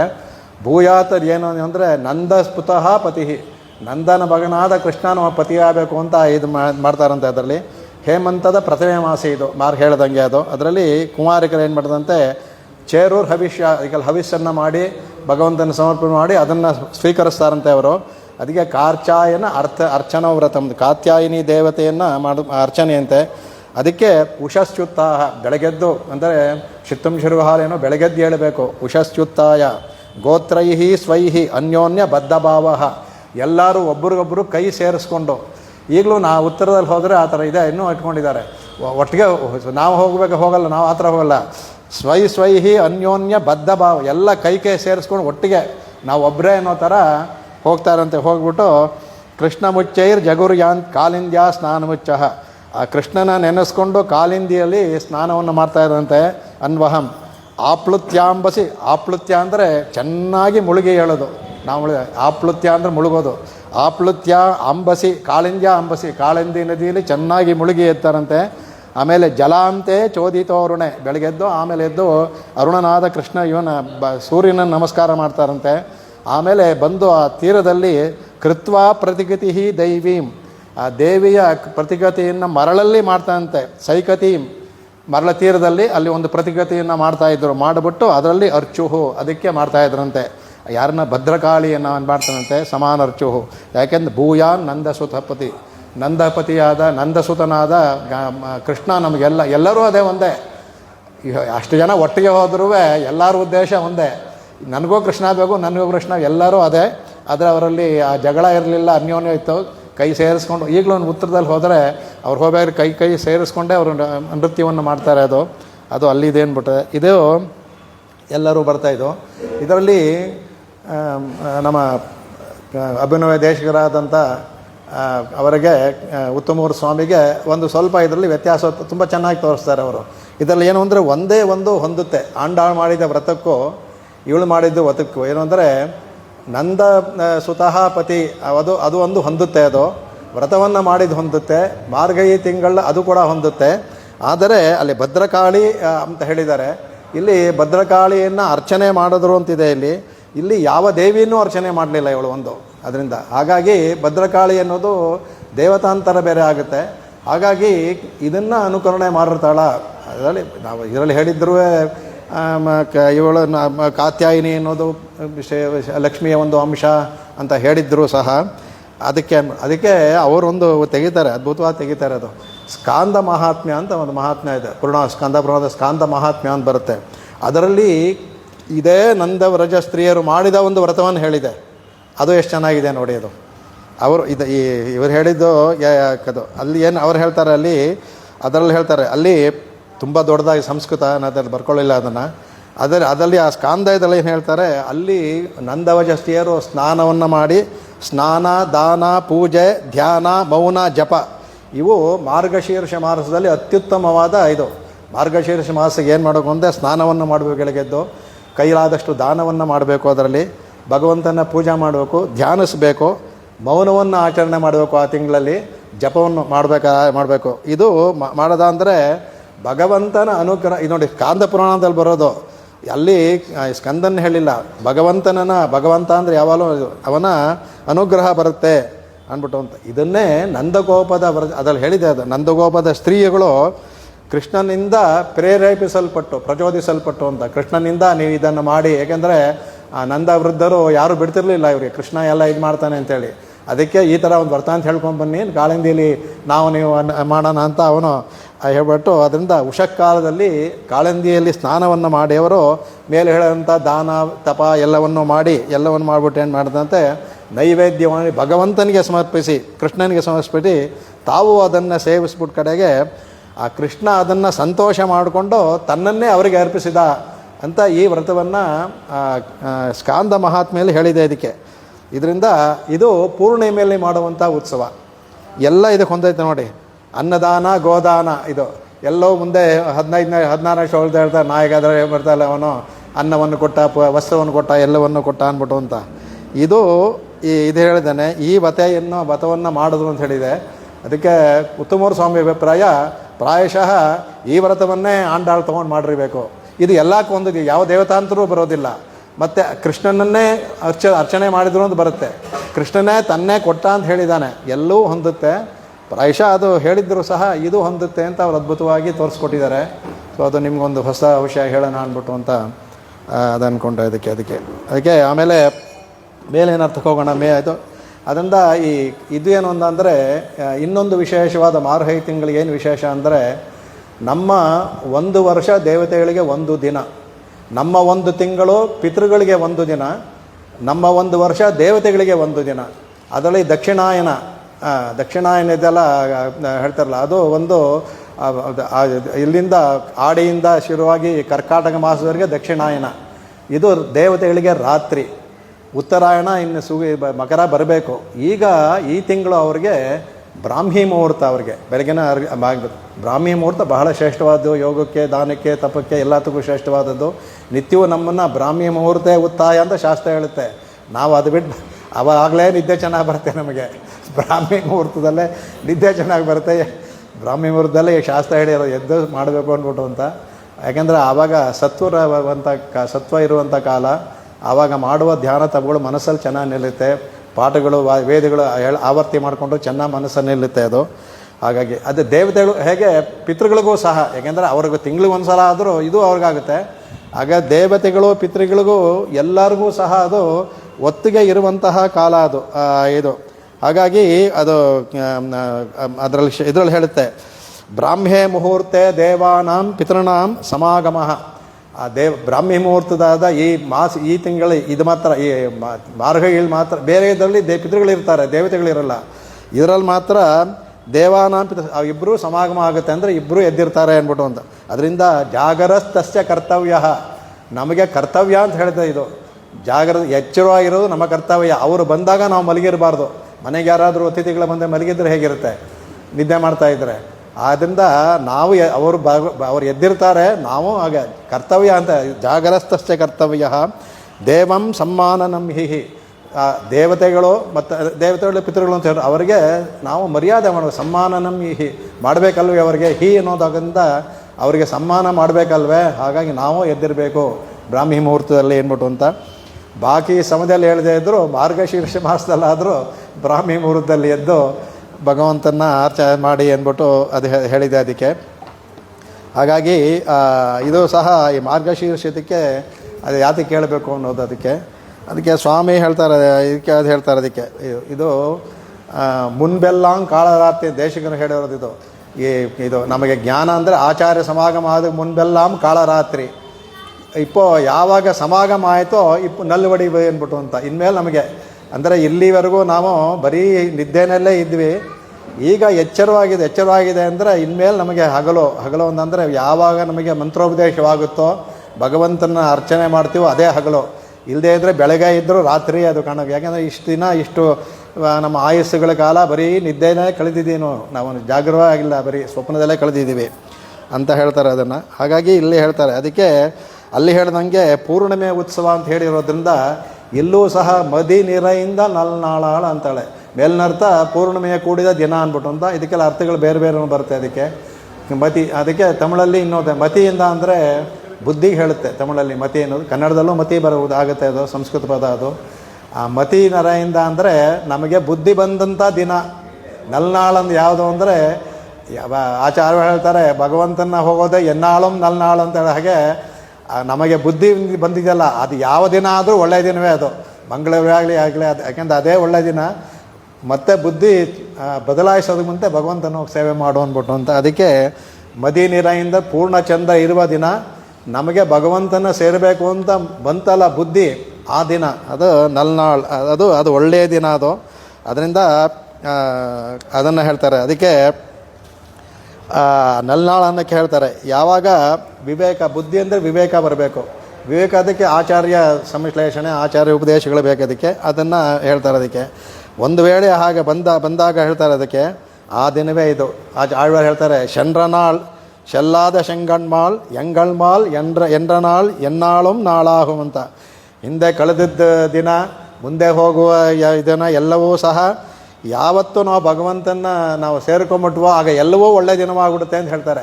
ಹಿಂದೆ ನಾವು ಕಳೆದಿದ್ದು ಸಹ ಅದು ಒಳ್ಳೆಯ ದಿನವೇ ಆಗ್ಬಿಡುತ್ತೆ. ಯಾಕೆಂದರೆ ಈಗ ಬಂದ್ಬಿಟ್ಟಿದೆ ಒಳ್ಳೆಯದು ಅಂದ್ಬಿಟ್ಟು ಹೇಳ್ತಾರೆ. ಅದಕ್ಕೆ ಆಪೂರ್ಯಮಾಣೇ ಪಕ್ಷಿ ಅಂದ್ಬಿಟ್ಟು ಇನ್ನೊಂದು ಇದರಲ್ಲಿ ವೇದದಲ್ಲಿ ಶ್ರುತಿಯಲ್ಲೂ ಹೇಳುತ್ತೆ, ಯಾವ ಒಂದು ಕೆಲಸವನ್ನು ಮಾಡಬೇಕಾದರೂ ಆಪೂರ್ಯಮಾಣೇ ಪಕ್ಷಿ. ಆಪೂರ್ಯಮ ಅಂದರೆ ಉತ್ತರಾಯಣದಲ್ಲಿ ಶುಕ್ಲ ಪಕ್ಷದಲ್ಲೇ ಮಾಡಬೇಕು. ಕೃಷ್ಣ ಪಕ್ಷದಲ್ಲಿ ಈಗ ಉತ್ತರಾಯಣದಲ್ಲೇ ಮಾಡೋದಿತ್ತು ಒಂದು ಕಾಲದಲ್ಲಿ, ಈಗ ದಕ್ಷಿಣಾಯನದಲ್ಲೂ ಮಾಡೋದು ಇಟ್ಕೊಂಡಿದ್ದಾರೆ. ಆ ದಕ್ಷಿಣಾಯನದಲ್ಲಿ ಮಾಡಿದ್ರೂ ಸಹ ಶುಕ್ಲ ಪಕ್ಷದಲ್ಲೇ ಮಾಡಬೇಕು. ಅದಕ್ಕೆ ಆಪೂರ್ಯಮಾಣೇ ಪಕ್ಷ. ಅದಕ್ಕೆ ಅವರು ಗೃಹ್ಯ ಸೂತ್ರ ಬರೀಬೇಕಾದ್ರೆ ಆಪಸ್ತಂಭರು ಬರೀತಾರೆ. ಅದಕ್ಕೆ ಉದಗಯನ ಪೂರ್ವ ಪಕ್ಷಾಹ ಪುಣ್ಯಾಹೇಶು ಕಾರ್ಯಾಣಿ. ಉದಗಯನ ಅಂದರೆ ಉತ್ತರಾಯಣದಲ್ಲಿ ಅದರ ಹೇಳ್ತಾರೆ ಪೂರ್ವ ಪಕ್ಷ ಅನ್ನೋದು ಶುಕ್ಲ ಪಕ್ಷ, ಪುಣ್ಯಾಹೇಶು ಕಾರ್ಯಾಣಿ ಅಂದರೆ ಒಳ್ಳೆಯ ಕೆಲಸಗಳನ್ನು ಉತ್ತರಾಯಣದಲ್ಲಿ ಶುಕ್ಲ ಪಕ್ಷದಲ್ಲಿ ಮಾಡಿ ಅಂತ ಮೊದಲನೇ ಸೂತ್ರವೇ ಇದರಲ್ಲೇ ಶುರು ಮಾಡ್ತಾರೆ ಅವರು. ಅದನ್ನು ಹಾಗೆ ಮಾಡ್ತಾರೆ. ಆಮೇಲೆ ಇವರು ಹೇಳ್ತಾರೆ ನಲ್ನಾಳ್ ಅನ್ನೋದಕ್ಕೆ ಪೆರಿಯವಾಚನ್ ಪಿಳ್ಳೆ ಅದ್ಭುತವಾಗಿ ಹೇಳ್ತಾರೆ. ಭಗವಂತ ಗೀತೆಯಲ್ಲಿ ಹೇಳಿರ್ತಾನಲ್ಲ ಅದು ತಾನಹಂ ದ್ವಿಷದ ಕ್ರೂರಾಂ ಅದು ಸಂಸಾರೇಶು ನರಾಧಾಮಾಮಿ ಕ್ಷಿಪಾಮಿ ಕ್ಷಿಪಾಂ ಅಶುಭಶ್ ಅಜಸ್ರ ಅಶುಭಾನೇ ಆಸುರೀಂ ಪೂರ್ವಯೋನಿಷು ಆಸುರೀಶ್ವೇವಯೋನಿಷು ಅಂದ್ಬಿಟ್ಟು ಅಂತ. ಯಾರು ಭಗವಂತನ ದ್ವೇಷ ಮಾಡ್ತಾರೋ, ಯಾರು ಇದರಲ್ಲಿರ್ತಾರೋ ಅವರು ಕ್ರೂರಿಗಳಾಗಿರ್ತಾರೋ, ಅವರು ನರಾಧಮರು, ಅವರನ್ನು ನಾನು ಆಸರಿ ಯೋನಿಯಲ್ಲಿ ಕ್ಷಿಪಾಮಿ, ಅವ್ರನ್ನ ಹಾಕ್ತೀನಿ ಅಂತ ಹೇಳ್ತಾನೆ. ಅದಕ್ಕೆ ಪೆರೆಯವಾಚ ಹೇಳ್ತಾರೆ ಕ್ಷಿಪಾಮಿ ಎಂಡ್ರ ಅವನ್ ಅಂದರೆ ನಮ್ಮನ್ನು ಉದ್ದೇಶ ನಾವೆಲ್ಲ ಆ ಥರ ಇದ್ವಲ್ಲ, ನಮ್ಮನ್ನೆಲ್ಲ ಕ್ಷಿಪಾಮಿ ಎಂಡ್ರವನ್ ದದಾಮಿ ಎಂಡ್ರ ನಲ್ನಾಳ್ ಅಂತ ಹೇಳ್ತಾರೆ. ನಿನಗೆ ಕೊಡ್ತೀನಿ, ನನ್ನನ್ನೇ ಕೊಡ್ತೀನಿ ಅಂತ ಇರ್ತಲ್ಲ ಅಂದ್ಬಿಟ್ಟು ಅದ್ಭುತವಾಗಿ ಅವ್ರು ಹೇಳ್ತಾರೆ. ಅದಾಗಿ ದದಾನಿ ಎಂಡ್ರ ನಲ್ನಾಳ್ ಅಂದ್ಬಿಟ್ಟು ಅಂತ ಕ್ಷಿಪಾಮಿ ಅಂತ ನಮ್ಗೆ ಹೇಳಬೇಕು. ಈಗ ಇದರಲ್ಲಿ ಬಂದಿರೋದ್ರಿಂದ ಆಯಿತು ನಿನಗೆ ದದಾಮಿ ಅಂದರೆ ನಿನಗೆ ಒಳ್ಳೆಯದನ್ನು ಕೊಡ್ತಾನೆ, ಮೋಕ್ಷವನ್ನು ಕೊಡ್ತೀನಿ ಅಂತ ಹೇಳ್ತಾನಲ್ಲ, ಹಾಗಾಗಿ ಇದು ನಲ್ನಾಳ್ ಅಂತ ಹೇಳ್ತಾರೆ. ಅದಕ್ಕೆ ಹೇಳಿದ್ನಲ್ಲ ಯಾವಾಗಲೂ ಮೇಲಿನ ಅರ್ಥ ಇದು ಬೇರೆ ಅರ್ಥ. ಆಮೇಲೆ ಸ್ವಾಪದೇಶಾರ್ಥಕ್ಕೆ ಬರೋಣ, ಅದು ಬೇರೆ ಬರೋಣ. ಇದಕ್ಕೆ ತುಂಬ ಇದು ಇಡೀ ತಿರುಪ್ಪಾವೆಯ ಸಾರವೇ ಇದರಲ್ಲಿ ಬರುತ್ತೆ. 30 ಪಾಶುರಗಳ ಸಾರವೂ ಸಹ ಅದು ಕಾವ್ಯಲಕ್ಷಣ. ಕಾವ್ಯಲಕ್ಷಣದಲ್ಲಿ ಏನು ಹೇಳ್ತೀವಿ ಅನ್ನೋದನ್ನು ಮೊದಲು ಹೇಳಬೇಕು ನಾವು. ಈ ಒಂದು ಗ್ರಂಥದಲ್ಲಿ ಏನು ಹೇಳ್ತೀವಿ ಅನ್ನೋದು ನಾವು ಹೇಳಬೇಕು, ಅದನ್ನೇ ಅನುಸರಿಸಿದಾಳೆ. ಒಬ್ಬರು ಅಲಂಕಾರ ತುಂಬ ಈಗ ನಮ್ಮೆಲ್ಲ ಅಲಂಕಾರ ನಮಗೆ ಗೊತ್ತಿಲ್ಲ, ಅಲಂಕಾರ ಶಾಸ್ತ್ರವನ್ನು ತುಂಬ ಚೆನ್ನಾಗಿ ಅಧ್ಯಯನ ಮಾಡಿದವರು ಅವರು ಹೇಳಿರೋಂಥ ಒಂದು ಮಾತು ಅವರೆಲ್ಲವನ್ನು ನೋಡಿ ಆಂಡಾಳು ಈ ತಿರುಪ್ಪಾವೆ ಮಾತ್ರ ಎಲ್ಲ ಲಕ್ಷಣವೂ ಹೊಂದಿದೆ ಅಂತ. ಒಂದು ಲಕ್ಷಣ ಬಿಟ್ಟರೆ ಇನ್ನೂ ಹೆಚ್ಚು ಲಕ್ಷಣ ಹೇಳಿದೆ. ಎಲ್ಲ ಅಲಂಕಾರ ಶಾಸ್ತ್ರಗಳಲ್ಲಿ, ಕಾವ್ಯಶಾಸ್ತ್ರಗಳಲ್ಲಿ ಹೇಳಿರುವಂತಹ ಪ್ರತಿಯೊಂದು ಲಕ್ಷಣವೂ ಇದರಲ್ಲಿದೆ ಅಂತ ತುಂಬ ದೊಡ್ಡ ವಿದ್ವಾಂಸರು ಹೇಳಿದ್ದಾರೆ. ನಾವು ಹೇಳೋದಕ್ಕೆ ಬೆಲೆ ಇಲ್ಲ, ಅವರು ವಿಷಯ ತಿಳಿದವರು ಕಾವ್ಯ ಲಕ್ಷಣ, ಅಲಂಕಾರ ಶಾಸ್ತ್ರ ಎಲ್ಲವನ್ನು ತಿಳ್ಕೊಂಡವ್ರು ಹೇಳಿರೋದು ಆ ಲಕ್ಷಣಗಳೆಲ್ಲ ತಿರುಪಾವನೆಯಲ್ಲಿ ಇದೆ ಅಂತ ಹೇಳಿದ್ದಾರೆ, ಅವ್ರು ತೋರಿಸ್ಕೊಟ್ಟಿದೆ. ಅದಕ್ಕೆ ಆಮೇಲೆ ಇನ್ನೊಂದು ಹೇಳ್ತಾರೆ, ಅವನು ಯಾವತ್ತೂ ನಮಗೆ ಭಗವಂತನನ್ನು ಕಾಣಬೇಕು ಅಂತ ಆಸೆ ಬರ್ತೋ ನಲ್ನಾಳ್ ಅಂತ ಹೇಳಿದ್ರಲ್ಲ, ಆ ಕ್ಷಿಪಾಮಿ ದದಾಮಿ ಅನ್ನೋದು ಅದಕ್ಕೆ ಅದು ಯಾವಾಗ ಯಾವ ಥರ ಅಂದ್ರೆ ಅವನೇ ನಮಗೆ ರಕ್ಷಕ ಅಂತ ಮನಸ್ಸಲ್ಲಿ ಬಂದರೆ ಆ ದಿನವೋ ನಲ್ನಾಳೆ ಅಂದ್ಬಿಟ್ಟು ಅಂತ. ಭಗವಂತನ ಹತ್ರ ಹೋಗೋದಕ್ಕೆ ಮುಂಚೆ ಭಗವಂತನೇ ನಮ್ಮನ್ನು ಕಾಪಾಡ್ತಾನೆ ಅಂತ ನಾವು ಮನಸ್ಸಿಗೆ ಬಂದರೆ ಆ ದಿನವೇ ನಲ್ನಾಳ್ ಅದು ಅಂದ್ಬಿಟ್ಟು ಹೇಳ್ತಾರೆ. ಅದನ್ನು ಅಕ್ರೂರನ ಇದನ್ನು ಕೂಡ ತೋರಿಸ್ಬೋದು. ಅಕ್ರೂರ ಕಂಸನ ಹತ್ರ ಇರ್ತಾನೆ, ವಿಧಿ ಇಲ್ಲ, ಉದ್ಯೋಗ ಮಾಡ್ತಾ ಇರ್ತಾನೆ, ಅವನು ಸ್ವಲ್ಪವೂ ಇಷ್ಟ ಇರಲ್ಲ, ಅವನು ಹೇಳ್ದಂಗೆ ಕೇಳಬೇಕಾಗುತ್ತೆ. ಅವನ ಅನ್ನವನ್ನು ತಿಂತಾ ಇರ್ತಾನೆ, ಮನಸ್ಸು ಬಹಳ ಕಷ್ಟವಾಗಿರುತ್ತೆ. ಇವನ ಸುಯೋಗಕ್ಕೆ ಆ ಕೃಷ್ಣನ ಕರ್ಕೊಂಬರೋಕ್ಕೆ ಅಕ್ರೂರನ ಕಳಿಸ್ತಾನೆ. ಯಾಕೆಂದರೆ ಅವನು ಗೊತ್ತು ಅಕ್ರೂರ ಯಾವಾಗಲೂ ಕೃಷ್ಣ ಪಕ್ಷಪಾತಿ ಏನು ಗೊತ್ತವನಿಗೆ. ಅದರಿಂದ ಅವನು ಹೋದರೆ ಬರ್ತಾನೆ, ಅವನು ಕೊಲ್ಲೋ ಉದ್ದೇಶ ಅವನದು. ಅಕ್ರೂರನ ಕಳಿಸೋದು ಬರ್ತಾನೆ, ಅವನು ಕಳಿಸ್ತಾನೆ. ಇವನಿಗೆ ರೊಟ್ಟಿ ಜಾರಿ ತುಪ್ಪದಲ್ಲಿ ಬಿತ್ತು ಅನ್ನೋ ಥರ ಇವನಿಗೆ ಬೇಕಾಗಿದ್ದು ಅದೇ. ವೈದ್ಯ ಬಯಸಿದ್ದು ಹಾಲವನ್ನು ರೋಗಿ ಬಯಸಿದ್ದು ಹಾಲವನ್ನು ವೈದ್ಯ ಹೇಳಿದ್ದು ಹಾಲವನ್ನು ಅಂತ ಸಂತೋಷವಾಗುತ್ತೆ. ಹೇಳ್ತಾನೆ ಅವಾಗ ಹೇಳ್ತಾನೆ, ಅದ್ಯಮೇ ಸಫಲಂಜನ್ಮ ಸುಪ್ರಭಾತ ಜಮೇ ನಿಶಾ ಇವತ್ತು ಹೇಳ್ತಾನೆ. ಇಲ್ಲಿವರೆಗೂ ನಿಶಾಲಿದ್ದೆ ನಾನು, ಈಗ ಸುಪ್ರಭಾತ ಆಗ್ತಾಯಿದೆ ನನಗೆ. ಕಂಸನ ಜೊತೆ ಇರೋವರೆಗೂ ನಿಶಾನೇ ಅದು, ಈಗ ಕೃಷ್ಣ ನೋಡೋಕೆ ಹೋಗ್ತೇನಲ್ಲ ಸುಪ್ರಭಾತವಾಗ್ತಾಯಿದೆ ನನಗೆ. ಇದನ್ನೇ ಸುಪ್ರಮೇಶ ಹೇಳ್ತಾರೆ. ಅದಕ್ಕೆ ಪೆರೇವಾಚಾನ್ಪರೆ ಹೇಳ್ತಾರೆ, ಕಂಸನ್ ಶೋರುಂಡ ವಲಂದ ಎನಕ್ಕೆ ಹಿಂಗೆ ಒಂದು ನಲ್ವಿಡಿ ಉಂಡಾ ಪೆರುವುದೆ ಅಂತ. ಕಂಸನ ಅವನ ಅನ್ನವನ್ನು ತಿಂದು ಕಂಸ ಭಗವಂತನ ದ್ವೇಷಿ, ಭಗವಂತನ ದ್ವೇಷಿನ ಅನ್ನವಂದ ತಿಂದೇ ಬೆಳೆದಿದ್ದೀನಿ ನಾನು. ಆಗ ಮೈಯೆಲ್ಲ ಇದೆಯಲ್ಲ, ಅದಕ್ಕೆ ನನಗೆ ಒಂದು ಒಳ್ಳೆಯ ದಾರಿ, ಬಡಿಯಿಂದ ಒಂದು ದಾರಿ ಇದೆಯಲ್ಲ, ಅದು ಉಂಡಾಹ ಪೆರುವುದೇ, ಸಿಗ್ತಾ ಇದೆಯಲ್ಲ ನನಗೆ, ಕೃಷ್ಣ ದರ್ಶನದಿಂದ ಎಲ್ವೋಪ ಹೋಗುತ್ತೆ ಅಂದ್ಬಿಟ್ಟು ಅಂತ ಹೇಳ್ತಾರೆ. ಅದಕ್ಕೆ ಇನ್ನೂ ಒಂದು ಹೇಳ್ಬೋದು, ಇದು ಸ್ವಾಪದೇಶದಲ್ಲಿ ಬರುತ್ತೆ. ಅದು ಅರ್ಥಪಂಚಕವನ್ನು ಯಾವತ್ತು ತಿಳ್ಕೊಳ್ತೀವೋ ಅದೇ ನಲ್ನಾಳು, ಅದನ್ನು ಸ್ವಾಪದೇಶದಲ್ಲಿ ಹೇಳ್ಕೊಳ್ಳೋಣ ಅದನ್ನು. ಅದಕ್ಕೆ ಇವ್ರು ಹೇಳ್ತಾರೆ, ಅದಕ್ಕೆ ಇವರು ಪರಮಾತ್ಮ ಸ್ತುತಿಲಿ ದೇಶಗಳು ಹೇಳ್ತಾರೆ, ಗುರುಭಿ ತ್ವದನನ್ಯ ಭಾವೈ ಗಿಣಸಿಂಧೌಕೃತ ಸಂಪ್ಲವಸ್ತ್ವದೀಯೇ ರಣಪೊಂಗವ ವಂದಿಭಾವಮಿಚ್ಛನ್ನೇ ಅಹಮಸ್ಮ್ಯೇಕ ಅನುಗ್ರಹ ಹಾಸ್ಪದಂತೆ ಅಂತ ಹೇಳ್ತಾರೆ. ಅದಕ್ಕೆ ಅಂದರೆ ಆಚಾರ್ಯರಿಂದ ಗುರುಭಿ, ನಾನು ನಿನ್ನಲ್ಲಿ ಇದರಲ್ಲಿ ತ್ವದ ಅನನ್ಯ ಭಾವೈಹಿ ಅನನ್ಯ ಬೇರೆ ಯಾವ ನಿನ್ನನ್ನು ಬಿಟ್ಟು ಬೇರೆ ಇಲ್ಲ ಅಂತ ಅನನ್ಯ ಭಾವದಿಂದ ನಿನ್ನಲ್ಲಿ ಅಂದರೆ ಮೈ ಭಗನ ಎದುರು ನಿಂತಬಾರ್ದು, ನಾವು ಮೈ ಬಗ್ಗಿಸ್ಕೊಂಡಿರ್ಬೇಕು. ಅದಕ್ಕೆ ವಂದಿಭಾವ ಅಂತ ಹೇಳ್ತಾರೆ. ವಂದಿಭಾವ ಅಂದರೆ ಹೀಗೆ ಬಗ್ಗಿಸ್ಕೊಂಡು, ಹೇಗೆ ನೀವು ಒಂದು ಹೇಗೆ ಹೇಳಬೇಕು ಅಂದರೆ, ಯಾರೋ ಒಬ್ಬ MLA ಮಿನಿಸ್ಟ್ರ್ ಬಂದರೆ ನಿಂತ್ಕೊಳ್ತಿರಲ್ಲ, ಆ ಥರ ದೇವ್ರ ಹತ್ರ ನಿಂತ್ಕೋಬೇಕು. ಅದು ಅಲ್ಲಿ ದೇವ್ರ ಹತ್ರ ಬರಲ್ಲ, ಇವ್ರುಗಳ ಹತ್ರ ಬಂದ್ಬಿಡುತ್ತೆ ಅವ್ರು ಅಂದ್ರೆ. ಹಾಗೆ ಅದು ಗಣೋಸಿಂಧೌಕೃತ ಸಂಪ್ಲುವಸ್ತ್ವದೀಯೇ, ಭಗವಂತನ ಆಚಾರ್ಯರು ಏನು ಮಾಡಿದ್ರು, ಗುರುಬಿಹಿ ನಿನ್ನ ಒಂದು ಗುಣಗಳಿಂದ ಮೀಯುವಂತೆ ಇಲ್ಲಿ ಹೇಳೋದಲ್ಲ ಇದು ಅಂತ ಮಾಡಿದ್ದಾರೆ ನನಗೆ. ಸ್ವಾಮಿ ಹೇಳೋದು, ನನ್ನ ಗುರುಗಳಾದ ಅಪ್ಪುಳಾರವರು ನಿನ್ನ ಗುಣಗಳು ಅನ್ನುವ ಸಮುದ್ರದಲ್ಲಿ ನೀರು ಸ್ನಾನ ಮಾಡುವಂತಾಗೆ ಮಾಡಿದ್ದಾರೆ ನನಗೆ.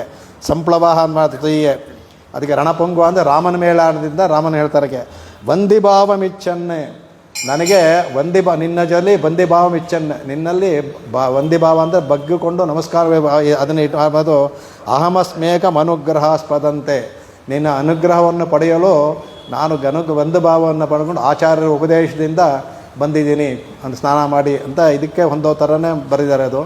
ಹಾಗಾಗಿ ಅದನ್ನು ಹೇಳಿದ್ದಾರೆ. ಅದಕ್ಕೆ ಆಮೇಲೆ ನೀರಾಡಪ್ಪೋದುವೀರ್ ಅಂತ ಮೇಲರ್ಥ, ಎಲ್ಲರೂ ಬನ್ನಿ, ಎಲ್ಲ ಕರಿತಾಳಲ್ಲಿರನ್ನ ಹೋಗಿ ನೀರಾಡಪ್ಪೋದುವೀರ್ ಅಂತ ಹೇಳ್ತಾಳೆ ನೋಡಿ. ಅಲ್ಲಿ ಇನ್ನೊಂದು ವಿಶೇಷ, ಪೋದುವೀರ್ ಅನ್ನೋದು ತಮಿಳಲ್ಲಿ ಬಹುವಚನ, ಪೋದುಮಿನ್ ಅಂದರೆ ಏಕವಚನ. ಸ್ನಾನ ಮಾಡೋಣ ಬಾ ಅಂತ ಕರೀಲ್ಲ, ಸ್ನಾನ ಮಾಡೋಣ ಎಲ್ಲರೂ ಪೋದುವೀರ್ ಅಂತ ಬಹುವಚನ ಹಾಕಿದ್ದಾರೆ. ಅಂದರೆ ಅಲ್ಲಿರುವ ಗೋಪಸ್ತ್ರೀಯರು ಎಲ್ಲರನ್ನೂ ಕರೀತಾ ಇಲ್ಲ, ಬನ್ನಿ ನೀವು ಎನ್ಬಿಟ್ಟು ಅಂತ. ಅವಳ ಉದ್ದೇಶ ಇಷ್ಟೇ ಇಲ್ಲ, ಯಾಕೆಂದರೆ ಒಂದು ಯಾಗವನ್ನು ಮಾಡಬೇಕಾದ್ರೆ ಎಲ್ಲರನ್ನೂ ಯಾಗದಲ್ಲಿ 16 ಜನ ತೋರಿಸ್ಬಿಟ್ಟು 16 ಜನ ವರ್ಣನೆ ಮಾಡ್ತಾಳೆ ಅವಳು. 16 ಜನನ ಮಾತ್ರ ವರ್ಣನೆ ಮಾಡ್ಬೋದು, ಬೇರೆಯವರೆಲ್ಲ ಇರ್ಬೋದು, ಅದು ಋತ್ಯುಗಳಾಗಿ ಸಾಧ್ಯವಿಲ್ಲ ಅವ್ರಿಗೆ. ಹಾಗಾಗಿ ನಂದಗೋಪಸ್ತ್ರೀಯ ವ್ರಜಸ್ತ್ರೀಯರಲ್ಲೇ ಕಡೆಗೆ 10 ಜನನ ಮಾತ್ರ ಕರೀತಾಳೆ. ಈಗ ಬರುವಾಗ ಭಗವಂತನ ಹೋಗ್ಬೇಕಾದ್ರೆ ಎಲ್ಲರೂ ಬನ್ನಿ, ಅದಕ್ಕೆಲ್ಲ ಬರ್ಬೋದು ಅಂಥೇಳಿ ಆ ಕಡೆ ಅವರಾಗ ಪೋದುವಿ ಅದು ಬಂತಾರೆ, ಎಲ್ಲವನ್ನೂ ಬನ್ನಿ ನೀವು ನೀರಾಡ ಪೋದುವೀರ್ ಅಂತ. ಮೇಲಿನ ಅರ್ಥ ಕಾಳಿಂದಿ ನದಿಯಲ್ಲಿ ಹೋಗಿ ಸ್ನಾನ ಮಾಡೋಣ ಅಂತ. ಎಲ್ಲೂ ಸಹ ಸ್ನಾನ ಮಾಡೋದು ಉಲ್ಲೇಖನೇ, ಇಡೀ ತಿರುಪತಿಯಲ್ಲಿ ನೀರಿನಲ್ಲಿ ಸ್ನಾನ ಮಾಡೋದು ಉಲ್ಲೇಖನೇ ಬರೋದಿಲ್ಲ. ಇಲ್ಲಿ ನೀರಾಡ ಪೋದುವಿ ಅಂದರೆ ಭಗವಂತನ ಗುಣಗಳ ಸಮುದ್ರದಲ್ಲಿ ಅವನ ಸಂಶ್ಲೇಷಣೆಯೇ ಒಂದು ಸ್ನಾನ. ಹೇಳಿದಿಂದ ಹೇಳಿದ್ವಲ್ಲ, ಭಗವಂತನ ದರ್ಶನ ಮಾತ್ರದಿಂದ ಪುನೀತರಾಗ್ತವೆ ಅಂತ. ಇದು ನೀರಾಟ ಅಂದರೆ ಅದು ಭಗವಂತನ ಜೊತೆ ಸಂಶ್ಲೇಷಣೆ ಮಾಡೋದು, ಅವನ ಗುಣಗಳಲ್ಲಿ ಮೀಯುವುದು ಅಂತ. ಭಗವಂತನ ಗುಣಸಿಂಧು ಅಂತ ಹೇಳ್ತೀವಲ್ಲ, ಅದರಲ್ಲಿ ಮೀಯುವುದೇ ನೀರಾಟ ಇಲ್ಲಿ. ಅದಕ್ಕೆ ಹೇಳ್ತಾರೆ. ಯಾಕೆಂದರೆ ಇವರಿಗೆಲ್ಲೂ ಇಲ್ಲಿ ವಿರಹ ತಾಪ ಅಂದರೆ ಭಗವಂತನ ಪಡಿಬೇಕು. ಇದು ವಿರಹ ಅನ್ನೋದು ಬರೀ ಗಂಡ ಹೆಂಡತಿಲ್ಲ ಅವರಲ್ಲಿ ಬರಬೇಕು ಅಂತಲ್ಲ. ವಿರಹ ಅನ್ನೋದು ಮಕ್ಕಳಲ್ಲೂ ಆಗ್ಬೋದು, ಸ್ನೇಹಿತರಲ್ಲೂ ಆಗ್ಬೋದು, ಯಾರು ನಮಗೆ ಇಷ್ಟಪಡೋದವರಲ್ಲಿ ಬಿಡೋದು. ಅದಕ್ಕೆ ವಿರಹ ಅಂದರೆ ಬಿಟ್ಟಿರೋದ್ರಿಂದ ಬರುವಂತಹ ತಾಪ, ಅದಕ್ಕೆ ವಿರಹ ಅಂತ. ಅದು ಯಾರಿಗಾದ್ರೂ ಅನ್ವಯ ಮಾಡ್ಕೊಳ್ಳಿ ಅದನ್ನು. ವಿರಹ ಅಂದರೆ ನಮ್ಮ ರೂಢಿನಲ್ಲಿ ಪ್ರೇಯಸಿ ಅವರ ಆ ವಿರಹ ಅದಲ್ಲ. ಆ ವಿರಹ ಅನ್ನೋದು ಯಾರನ್ನು ಬಿಟ್ಟಿರೋಕ್ಕಾಗೋದಿಲ್ಲೋ ಅದು ಭಗವಂತನ, ಅದು ವಿರಹ. ನಮಗೆ ಅದರಲ್ಲಿ ಭಗವಂತನಲ್ಲಿ ವಿರಹ ಬರೋದೇ ಇಲ್ಲ, ಅದು ವಿರಹ ಬರಬೇಕದು. ಆ ವಿರಹ ಇದೆಯಲ್ಲ, ಅದನ್ನು ತಾಪವನ್ನು ಇವರಿಗೆ ಭಗವಂತನ ಪಡಿಬೇಕು, ಆ ವಿರಹ ಇವರಿಗೆ. ಅದು ಆ ಶಾಪವನ್ನು ತಳ್ಳಬೇಕು. ಅದಕ್ಕೆ ನೀರಾಟ ಮಾಡೋದು. ಅದರಲ್ಲಿ ತುಂಬ ಶೆಕೆ ಆದರೆ ಫ್ಯಾನ್ ಹಾಕ್ಕೊಳ್ತೀವಲ್ಲ, ತಣ್ಣೀರಲ್ಲಿ ಮುಳುಗ್ತೀವಿ. ಈಗ ಈ ಶಾಖೆ ಭಗವಂತನಲ್ಲಿ ಬಂದಂಥ ವಿರಹಕ್ಕೆ ತಾಪ ಏನು ಅಂದರೆ ಅವನ ಗುಣಗಳ ಇದರಲ್ಲಿ ಮುಳುಗುವುದು, ಅವನ ದರ್ಶನವನ್ನು ಮಾಡುವುದು, ಅದೇ ಇದರಲ್ಲಿ ನೀರಾಟದಲ್ಲಿ. ಅದಕ್ಕೆ ಮಹಾಭಾರತದಲ್ಲಿ ಬರುತ್ತೆ. ಇದು ಅನೇಕನ ಸ್ತೋತ್ರಗಳಲ್ಲಿ ಹೇಳಿದ್ದೀನಿ. ಏಷ ಬ್ರಹ್ಮ ಪ್ರವಿಷ್ಟೋಸ್ಮಿ ಗ್ರೀಷ್ಮೇ ಶೀತಮಿವ ಹೃದಂ ಶಾಮ್ಯಾಮಿ ಪರಿನಿರ್ವಾಮಿ ಸುಖಮ ಬೇವತಿ ಕೇವಲಂ ಅಂತ. ಅದಕ್ಕೆ ನನಗೆ ಭಗವಂತನಲ್ಲಿ ಈಗ ಅದರಿಂದ ಶಕೆ ಭಗವಂತನೆಲ್ಲ ವಿರಹದಿಂದ ಮೈಯೆಲ್ಲ ಕಾದೋಗ್ಬಿಟ್ಟಿದಂತೆ. ಅದಕ್ಕೆ ಏನು ಮಾಡಬೇಕು, ಏಷ ಬ್ರಹ್ಮ ಪ್ರವಿಷ್ಟೋಸ್ಮಿ, ಬ್ರಹ್ಮ ಅನ್ನುವ ನದಿಗೆ ನಾನು ಪ್ರವೇಶ ಮಾಡ್ತೀನಿ. ಏಷ ಬ್ರಹ್ಮ ಪ್ರವಿಷ್ಟೋ, ಏಷಃ ಬ್ರಹ್ಮ ಅಂದರೆ ಕೃಷ್ಣ. ಈ ಬ್ರಹ್ಮ ಇದನ್ನಲ್ಲ, ಅವನ ಒಂದು ಸಾಗರ ಇದೆಯಲ್ಲ, ಅದಕ್ಕೆ ನಾನು ಅವನ ಸಾಗರದಲ್ಲಿ ಮುಳುಗ್ತೀನಿ. ಗ್ರೀಷ್ಮೆ ಶೀತಮ, ಹೇಗೆ ಅಂದರೆ ಆ ಗ್ರೀಷ್ಮ ಕಾಲದಲ್ಲಿ ತುಂಬ ಶೆಕೆ ಇರ್ತಲ್ಲ, ಅದಕ್ಕೆ ಶೀತಮಿವ ಹೃದಂ. ಆದ್ದರಿಂದ ಆ ಶೀತವನ್ನು ಕಳ್ಕೊಳ್ಳೋದಕ್ಕೆ ಒಬ್ಬರು ಸಾಧಾರಣ ಹೇಳಬೇಕು, ಲೋಕಾರೂಢಿಯಲ್ಲಿ ಬೇಸಿಗೆ ಕಾಲದಲ್ಲಿ ತಾಪವನ್ನು ಕಳ್ಕೊಳ್ಳೋದಕ್ಕೆ ಹೇಗೆ ನೀರಲ್ಲಿ ಸ್ನಾನ ಮಾಡ್ತಾರೋ, ನದಿ ಕೆರೆಗಳಲ್ಲಿ ಸ್ನಾನ ಮಾಡ್ತಾರೋ ಆ ಥರ ಇಲ್ಲಿ ಬ್ರಹ್ಮ ಅನ್ನೋ ನದಿಯಲ್ಲಿ ನಾನು ಮಾಡ್ತೀನಿ. ಅದರಿಂದ ಶಾಮ್ಯಾಮಿ, ನನ್ನ ತಾಪವನ್ನು ತೀರಿಸ್ಕೊಳ್ತೀನಿ. ಪರಿನಿರ್ವಾಮಿ ಸುಖಂ ಆವೇತಿ ಕೇವಲಂ, ಅದರಿಂದ ನಮಗೆ ಕೇವಲ ಸುಖವೇ ಸಿಗುತ್ತೆ. ಇದರಲ್ಲಿ ಏನಾಗುತ್ತೆ, ನೀವು ಮುಳುಗಿ ಎದ್ದ ತಕ್ಷಣ ಮತ್ತೆ ಶೆಕೆ ಆಗುತ್ತೆ. ಭಗವಂತನ ಇದರಲ್ಲಿ ಮುಳುಗಿದ್ರೆ ಕೇವಲ ಸುಖವೇ ಸಿಗುತ್ತೆ. ಪರಿನಿರ್ವಾಮಿ ಅಂದ್ಬಿಟ್ಟು ಅದಕ್ಕೆ ಅದೇ ಥರ ದೇವನಾಯಕ ಪಂಚಾಶತ್ತಲ್ಲೂ ಸ್ತೋತ್ರದಲ್ಲಿ ಹೇಳಿದ್ದಾನೆ, ಅದನ್ನೇ ಹೇಳ್ತಾರೆ ಸ್ವಾಮಿ. ಮಮಧೀಹಿ ಭವತಂ ಗ್ರೀಷ್ಮೆ ತಡಾಕಮಿವ ಶೀತಂ ಅನುಪ್ರವಿಷ್ಟ ಅಂತ ಅದು ಹೇಳ್ತಾರೆ. ಮಮಧಿ, ನನ್ನ ಮನಸ್ಸು, ಭವಂತಹ ನಿನ್ನ ಗ್ರೀಷ್ಮೇನೋ ತಟಾಕ ಅಂದರೆ ನೀರಿರುವ ಸ್ಥಳ, ಆ ಕೆರೆ ಕುಂಟೆ ಅಂತೀವಲ್ಲ, ಅದರಲ್ಲಿ ಶೀತಂ ಅನುಪ್ರವಿಷ್ಟ, ನನ್ನ ಮನಸ್ಸು ಇದಾಗಿದೆ, ನಿನ್ನ ಒಂದು ಗುಣ ಅನ್ನೋ ಇದರಲ್ಲಿ ಇದು ಮಾಡ್ತೀನಿ ಅಂತ ದೇವರ ದಯನಾಯಕ ಪಂಚಾಯತಲ್ಲಿ ಹೇಳಿದ್ದಾರೆ. ಅದಕ್ಕೆ ದೇವನಾಯಕ ಪಂಚಾಯತಲ್ಲಿ ಹೇಳಿದ್ದಾರೆ ಅದಕ್ಕೆ. ಆಮೇಲೆ ಅದೇ ಥರ ಇದರಲ್ಲೂ ಸಹ ದಯಾಶಯದಲ್ಲೂ ಹೇಳ್ತಾರೆ ಅವರು, ವಿಗಾಹೇ ತೀರ್ಥಬಹುಳಾಂ ಶೀತಲಾಂ ಗುರು ಸಂತತಿಂ ಶ್ರೀನಿವಾಸ ದಯಾಂಬೋಧಿ ಪರಿವಾರ ಪರಾವರಾಂ. ನಾನು ಶೀತಲಾಂ ನಮ್ಮ ಗುರು ಸಂತತಿಗಳಿದೆಯಲ್ಲ, ನಮ್ಮ ಆಳ್ವಾರಿಂದ ಶುರುವಾದ ಭಗವಂತನ ಶುರುವಾದ ಗುರು ಸಂತತಿ ನಮ್ಮದು ಬಂದಿರ್ತಾರೆ. ಆ ಗುರು ಸಂತತಿ ಅದು ಬಹುಳಾಂ ಅತ್ಯಂತ ತಂಪಾಗಿ ಇರುವಂಥದ್ದರಲ್ಲಿ ಅದು ವಿಗಾಹೆ, ಆ ತೀರ್ಥದಲ್ಲಿ ನಾನು ಸ್ನಾನವನ್ನು ಮಾಡ್ತೀನಿ ಅಂತ ಸ್ವಾಮಿ ಹೇಳ್ತಾರೆ. ಅದಕ್ಕೆ ಶ್ರೀನಿವಾಸ ದಯ ಅಂಬೋಧಿ, ಶ್ರೀನಿವಾಸ ದಯವನ್ನು ಕೂಡ ಅದು ಪರಿವಾಹ ಪರಂಪರಾಂ, ಅದು ನಮಗೆ ಆಚಾರ ಪರಂಪರೆಯಾಗಿ ಬರೆದಿದೆ. ಪರಿವಾಹ ಅಂದರೆ ಯಾವಾಗಲೂ ಹರಿತಾ ಇರುತ್ತೆ ಅಂತ, ಹೇಗೆ ಒಂದು ಜರಿ ಹರಿತಾನೆ ಇರ್ತೋ ಹಾಗೆ ಶ್ರೀನಿವಾಸನ ದಯೆಯನ್ನು ಯಾವಾಗಲೂ ಹರಿತಾ ಇರುತ್ತೆ. ಅದು ನಮ್ಮ ಗುರುಸಂತಿಯ ಮೂಲಕ ನಾನು ಪಡ್ಕೊಂಡೆ ಅಂತ ಅದ್ರಲ್ಲಿ ಹೇಳ್ತಾರೆ. ಆಮೇಲೆ ಇದರಲ್ಲೂ ಬರುತ್ತೆ, ವಾಸುದೇವ ತರುಚ್ಛಾಯ ನಾತಿ ಶೀತ ನಾತಿ ಘರ್ಮ. ವಾಸುದೇವ ಅನ್ನುವ ಒಂದು ವೃಕ್ಷದ ಛಾಯೆ ಇದೆಯಲ್ಲ, ಆ ಛಾಯೆಯಲ್ಲಿದ್ದಂಥ ಅದು ನಾತಿ ಶೀತ ನಾತಿ ಘರ್ಮ ಅಂದ್ಬಿಟ್ಟು ಅದು ಹೇಳುತ್ತೆ. ಇದಕ್ಕೂ ಅಂತ ಹೇಳ್ತಾರೆ. ಇದಕ್ಕೂ ಸಹ ಕೂಪೋದಕಂ ವಟಚ್ಛಾಯ ಅಂತ ಬರುತ್ತೆ. ಇದು ಲೌಕಿಕವಾಗಿ ಹೇಳೋದರಲ್ಲಿ ಬಾವಿಯಲ್ಲಿರುವ ನೀರು ವಟಚ್ಛಾಯ, ವಟವೃಕ್ಷದ ಇದಿರ್ತಲ್ಲ, ಅದು ಉಷ್ಣಕಾಲೇ ಭವೇ ಶೀತಂ ಶೀತಕಾಲೇತೆ ಉಷ್ಣಗಂ ಇರ್ತಾರೆ. ಅದು ಅಲ್ಲಿ ನೋಡಿ, ಯಾವಾಗ ನೋಡಿ ನೀವು ಬಾವಿ ನೀರು ಚಳಿಗಾಲದಲ್ಲಿ ಮಾಡಿ ತೊಗೊಳ್ಳಿ ಬೆಚ್ಚಗಿರುತ್ತೆ, ನೀವು ಬೇಸಿಗೆಯಲ್ಲಿ ತೊಗೊಳ್ಳಿ ತಣ್ಣಗಿರುತ್ತೆ. ಅದೇ ಥರ ವಟಚ್ಛಾಯು ಇಲ್ಲೇ ವಾಸುದೇವನೂ ಅದು ಬೇಸಿಗೆಯಲ್ಲಿ ನೋಡಿ ತಂಪಿಗಿರುತ್ತೆ, ಚಳಿಗಾಲದಲ್ಲಿ ಹೋಗಿ ಬೆಚ್ಚಗಿರುತ್ತೆ. ಅದು ಇನ್ನೂ ಒಂದು ಇದೆ, ಅದು ಹೇಳೋದು ಬೇಡ, ಅದು ಅದರಲ್ಲಿ ಕಡೆ ಹೇಳ್ತಾರೆ. ಅದು ಮೂರು ಅದರಲ್ಲಿ ಎರಡು ಹೇಳ್ತಾರೆ. ಆ ಎರಡೂ ಸಹ ಇದನ್ನು ನೋಡಿದ್ವಿ ಯಾವಾಗಲೂ ಭಗವಂತನ ತಟಾಕಕ್ಕೆ ಹೋಗ್ತಾರೆ. ಅದರಲ್ಲೂ ಸಹ ನಮ್ಮವಾರು ಕೂಡ ಹೇಳ್ತಾರೆ, ತಾಮರೈ ನೀರು ವಾಶತ್ ತಟಾಕಂ ಅಂದ್ಬಿಟ್ಟು ಅವ್ರಿಗೆ, ಅವನು ತಾಮರೈ ನೀರು ತಟಾಕವಂತೆ ಭಗವಂತ, ಅದನ್ನು ಹೇಳ್ತಾರೆ. ಇವ್ರಿಗೂ ರಾಮಾಯಣದ ಹೇಳಬೇಕಾದ್ರೂ ದೈರದನ್ ಪೆತ್ತ ಮರಗದ ತಟಕಂ ಅಂತಾರೆ. ತಟಂ ದಶರಥ ಹೆತ್ತ ಇದು ಮರಗದ ಉಳ್ಳಂತಹ ತಟಾಕ ಅಂತ ಅದನ್ನು ಹೇಳ್ತಾರೆ. ಆಮೇಲೆ ಕುಲಶೇಖರರು ಹೇಳ್ದಲ್ಲ, ಶ್ರಮಭುಷಿ ಭುಜವೀಶೆ ಮಾಕ್ಯುಲೆ ಅಗಾಧ ಮಾರ್ಗೇತೆ ಹರಿ ಸರಿಸಿ ವಿಗಾಹ್ಯ ಅಂತ ಹೇಳ್ತಾರೆ. ಪೀಯತೆ ಜೋ ಜಲೋಗಂ ಭವಮರು ಪರಿಕಿನ್ನಃ ಖೇದಮತ್ಯ ತ್ಯಜಾಮಿ ಅಂತ ಅದು ಹೇಳ್ತಾರೆ ಅವರು. ನನ್ನ ಭಗವಂತನ ಇದರಲ್ಲಿ ಖೇದವನ್ನೆಲ್ಲ ಕಳ್ಕೊಂಡೆ ಅಂದ್ಬಿಟ್ಟು ಅಂತೆ. ಆಮೇಲೆ ಭಾಗವತದಲ್ಲೂ ಬರುತ್ತೆ. ನಿಗಮಕಲ್ಪ ತರೋರ್ ಗಳಿತಂ ಫಲಂ ಶುಕಮುಖಾದಮೃತ ದ್ರವ ಸಂಯುಕ್ತಂ ಪಿಬತ ಭಾಗವತಂ ರಸಮಾಲಯಂ ಮುಹುಹು ಅಹೋರಸಿಕಾಹ ಭುವಿ ಭಾವುಕಾಹ ಅಂತ ಹೇಳ್ತಾರೆ. ಅವ್ರು ಹೇಳ್ತಾರೆ ಅದರಲ್ಲಿ, ರಸಿಕಾಹ ಭುವಿ ಭಾವಕ, ಭೂಮಿಯಲ್ಲಿರೋ ರಸಿಕರೇ ಯಾರಿದ್ದೀರೋ ಬನ್ನಿ ಭಾಗವತವನ್ನು ಓದಿ. ಭಾಗವತ ಹೇಳೋದು ಅದಕ್ಕೆ ಅಹೋ ಅಂತ ಸಂಬೋಧನೆ ಮಾಡ್ತಾರೆ. ಯಾಕೆಂದರೆ ನಿಗಮಕಲ್ಪತರೋರ್ ಗಳಿತಂ ಫಲಂ, ಈ ಭಾಗವತ ಅನ್ನೋದು ಕಲ್ಪವೃಕ್ಷದ ಥರ, ನೀವು ಏನು ಕೇಳಿದ್ರು ಫಲವನ್ನು ಕೊಡುತ್ತೆ.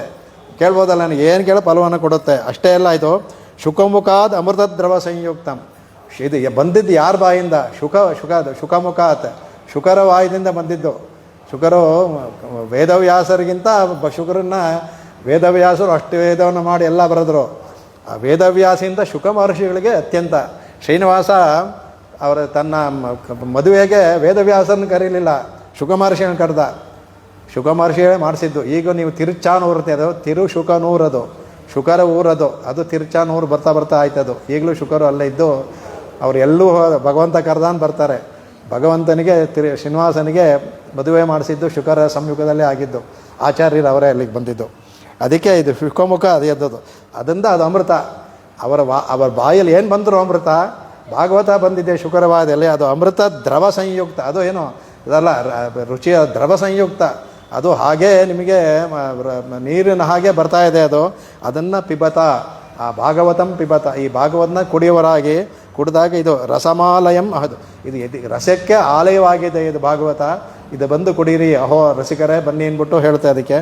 ಅದೇ ಥರ ಅದಕ್ಕೆ ಆಮೇಲೆ ಇನ್ನೂ ಒಂದು ಹೇಳ್ತಾರೆ, ಯಾಕೆ ಅವಳು ಪೌದುಮೀರ್ ಅಂತ ಹೇಳಿದಾಗ ಅದಕ್ಕೆ ಶಾಸ್ತ್ರದ ಹೇಳುತ್ತೆ ಏಕಸ್ವಾದೂನ ಭುಂಜೀತ ಅಂತ. ಯಾವುದು ಸ್ವಾದವಾಗಿರುತ್ತೋ ಅದನ್ನು ಒಬ್ಬನೇ ಈಗ ತಿನ್ನಬಾರದು ಅಂದ್ಬಿಟ್ಟು ಅಂತ. ಈಗ ಮನೇಲಿ ಇಟ್ಬಿಡು ಆಮೇಲೆ ಆ ಥರ ಎಲ್ಲ ತೆಗೆದು ಇಟ್ಬಿಡು ಅಂತಲ್ಲ, ಎಲ್ಲರ ಜೊತೆ ಹಂಚ್ಕೊಂಡು ತಿನ್ನಬೇಕು. ಇದೇ ಆಂಡಾಳು ಇದರಲ್ಲೂ ಅದೇ ಮಾಡ್ತಾಳೆ. ಎಲ್ಲಿದ್ದರೂ ಎಲ್ಲರ ಜೊತೆ ಹಂಚ್ಕೊಂಡು ಏಕಸ್ವಾದು ನಮ್ಮಂದರೆ ಒಬ್ಬನೇ ತಿನ್ನಬಾರ್ದು. ಏಕ ನಮ್ಮ ಸ್ವಾದು ವಸ್ತುವನ್ನು ಏಕಹ ನ ಭುಂಜಿತ, ಒಬ್ಬನೇ ತಿನ್ನಬಾರ್ದು, ಹಂಚ್ಕೊಂಡು ತಿನ್ನಬೇಕು ಅಂದ್ಬಿಟ್ಟು ಅಂತ. ಆ ಇದನ್ನೂ ಸಹ ಆಗಿರ್ತಾನೆ. ಅದಕ್ಕೆ ಯಾಕೆಂದರೆ ಅವನು ಈ ಒಂದು ವಿಶೇಷ ಅಲ್ಲಿದ್ದವರು ಆ ಕಾಲದಲ್ಲಿ, ಈಗ ಇವಳು ಮಾಡೋದಕ್ಕೂ ಆ ಕಾಲದ ವ್ಯತ್ಯಾಸ ಅಂದರೆ ನೇರವಾಗಿ ಕೃಷ್ಣ ಅವತಾರ ಮಾಡಿದ್ದ ಅಲ್ಲಿ. ಅವನು ಯಾರೋ ಸಿದ್ಧೋಪಾಯ ಅಲ್ಲಿದ್ದಾನೋ, ಸಿದ್ಧೋಪಾಯನೂ ಅಲ್ಲೇ ನಿಂತ್ಕೊಂಡಿದ್ದಾನೆ, ಸಾಧ್ಯೋಪಾಯನೂ ಅವನ ಹತ್ರ ಹೋಗ್ತಾ ಇದ್ದಾರೆ, ಅವನೇ ಬರಕ್ಕೆ ಹೇಳಿದ್ದಾನೆ. ಎರಡೂ ನಿಂತ್ಕೊಂಡಿದ್ದಾನೆ ಅವನಿಗೆ ರೆಡಿಮೇಡ್, ಎರಡೂ ಅಲ್ಲಿಗೆ. ಇಲ್ಲಿ ನಮಗೆಲ್ಲವೇ ಸಿದ್ಧೋಪಾಯ ಕಣ್ಣು ಕಾಣೋದಿಲ್ಲ, ಅವರಿಗೆ ಸಿದ್ಧೋಪಾಯನೂ ಅಲ್ಲೇ ಇದ್ದಾನೆ, ಸಾಧ್ಯೋಪಾಯನೂ ಅಲ್ಲೇ ಇದ್ದಾನೆ. ಅದರಿಂದ ಹೋಗಿ ಬನ್ನಿ ಅನ್ನೋದಕ್ಕೆ ಪೋದಿಮಿನೋ ಅಂದ್ಬಿಟ್ಟು ಹೇಳ್ತಾ ಇದಕ್ಕೆ ಕಡೆಗೆ ಇದನ್ನು ಹೇಳ್ತಾರೆ. ಆಮೇಲೆ ನೇರಿಯಗೀರ್ ಅನ್ಬೇಕಾದ್ರೆ ಆಭರಣ, ಇದರಲ್ಲಿ ಮೇಲಿನ ಅರ್ಥ ಆಭರಣ ಉಳ್ಳವರು ಎಲ್ಲರೂ ಸಹ ಆಭರಣವನ್ನು ಧರಿಸ್ಕೊಂಡು ಬರ್ತಾರೆ. ಯಾತಕ್ಕಪ್ಪ ಅಂದರೆ ಭಗವಂತ ವಿಷ್ಣು ಅಲಂಕಾರ ಪ್ರಿಯ. ಅವನು ಅಲಂಕಾರ ಪ್ರಿಯನಾದ್ದರಿಂದ ಆಭರಣಗಳಿಂದ ಭಗವಂತನ ದೇವಸ್ಥಾನಕ್ಕೆ ಹೋಗಬೇಕಾದ್ರೆ ನಿಮ್ಗೆ ಹೇಳಿದ್ರೆ ಇದು ಸಂತೋಷ ಪಡ್ತೀರಾ, ಎಲ್ಲ ಆಭರಣಗಳು ಹಾಕೊಂಡು ದೇವಸ್ಥಾನಕ್ಕೆ ಹೋಗಿ ಭಗವಂತ ತುಂಬ ಸಂತೋಷ ಪಡ್ತಾನೆ. ಅದಕ್ಕೆ ಅದನ್ನೇ ಒರೆಸಿ ಹಾಕ್ಕೊಂಡು ಹೊಸದಾಗುತ್ತೆ. ಗಂಡನ್ನು ಒರೆಸದೆ ಆಭರಣ ಮಾತ್ರ ಒರೆಸಿದ್ರೆ. ಅದಕ್ಕೆ ಪರಾಶರ ಭಟ್ರು ಒಂದು ಉದಾಹರಣೆ. ಪರಾಶರ ಭಟ್ರು ಸಾಧಾರಣವಾಗಿ ಅವರು ಇದೆಲ್ಲ ಇಡ್ತಾಯಿದ್ರು. ದೇವಸ್ಥಾನಕ್ಕೆ ಹೋಗ್ಬೇಕಾದ್ರೆ ಪಟ್ಟು ಪೀತಾಂಬರ ಹುಟ್ಟು ಇದೆಲ್ಲ ಅವರು ಆಭರಣ ಹಾಕೊಂಡು ಹೋಗ್ತಾರಂತೆ. ಒಬ್ಬರು ನೋಡ್ತಾರೆ, ಒಂದು ಎರಡು ದಿನ ನೋಡ್ತಾರೆ, ಅವರು ಕಾಲಕ್ಷೇಪ ಹೇಳ್ಬೇಕಾದ್ರೆ ವೈರಾಗ್ಯದೆಲ್ಲ ಹೇಳ್ತಾರೆ. ಅವ್ರು ಹೇಳ್ತಾಂದೆ, ಸ್ವಾಮಿ ನೀವು ನಮಗೆಲ್ಲ ವೈರಾಗ್ಯ ಬೋಧಿಸ್ತೀರಿ, ನೀವು ಹೋಗ್ಬೇಕಾದ್ರೆ ಪಟ್ಟು ಆಭರಣ ಎಲ್ಲ ಹಾಕೊಂಡು ದೇವಸ್ಥಾನಕ್ಕೆ ಹೋಗ್ತಾ ಇದ್ದೀರಲ್ಲ ಯಾಕೆಂದ್ರೆ, ನನಗೋಸ್ಕರ ಹಾಕ್ಕೊಳ್ತಾ ಇಲ್ಲಪ್ಪ, ಅವನಿಗೋಸ್ಕರ ಹಾಕ್ಕೊಳ್ತಾ ಇದ್ದೀನಿ. ಅಲಂಕಾರ ಪ್ರಿಯ, ನಮ್ಮನ್ನು ಅವನು ಆ ಥರ ನೋಡೋಕ್ಕೆ ಇಷ್ಟಪಡ್ತಾನೆ. ಅದಕ್ಕೆ ನೋಡಿದೀಯಾ, ಅಲ್ಲಿಂದ ಬಂದ ತಕ್ಷಣ ನಾನು ಕಳಚಿಟ್ಬಿಡ್ತೀನಿ ಅದನ್ನು. ಅಲ್ಲಿಗೆ ಹೋಗ್ಬೇಕಾದ್ರೆ ಯಾಕೆಂದ್ರೆ ಅವನು ಇಷ್ಟಪಡ್ತಾನೆ, ಅಲಂಕಾರ ಪ್ರಿಯ. ನೇರಿಯಗೀರ್ ಅಂತ ಹೇಗೆಂದರೆ ಅಲ್ಲಿ ಭಗವಂತನು ಈ ಅರ್ಥ ಬೇರೆ ಇದೆ. ಮೇಲೆ ಆಭರಣ ಯುಕ್ತವಾಗಿ ಹೋಗಿ ಅಂತ ನೀವು ಸಂತೋಷಪಟ್ರಿ, ಅದೊಂದೇ ಆಭರಣ ಇಲ್ಲ, ಈಗ ನಾ ಮೇಲೆ ಹೇಳೋ ಆಭರಣವನ್ನು ಇಟ್ಕೊಂಡು ಹೋಗಬೇಕು. ಆವಾಗ ನೀವು ಮನಸ್ಸು ಕಷ್ಟವಾಗುತ್ತೆ.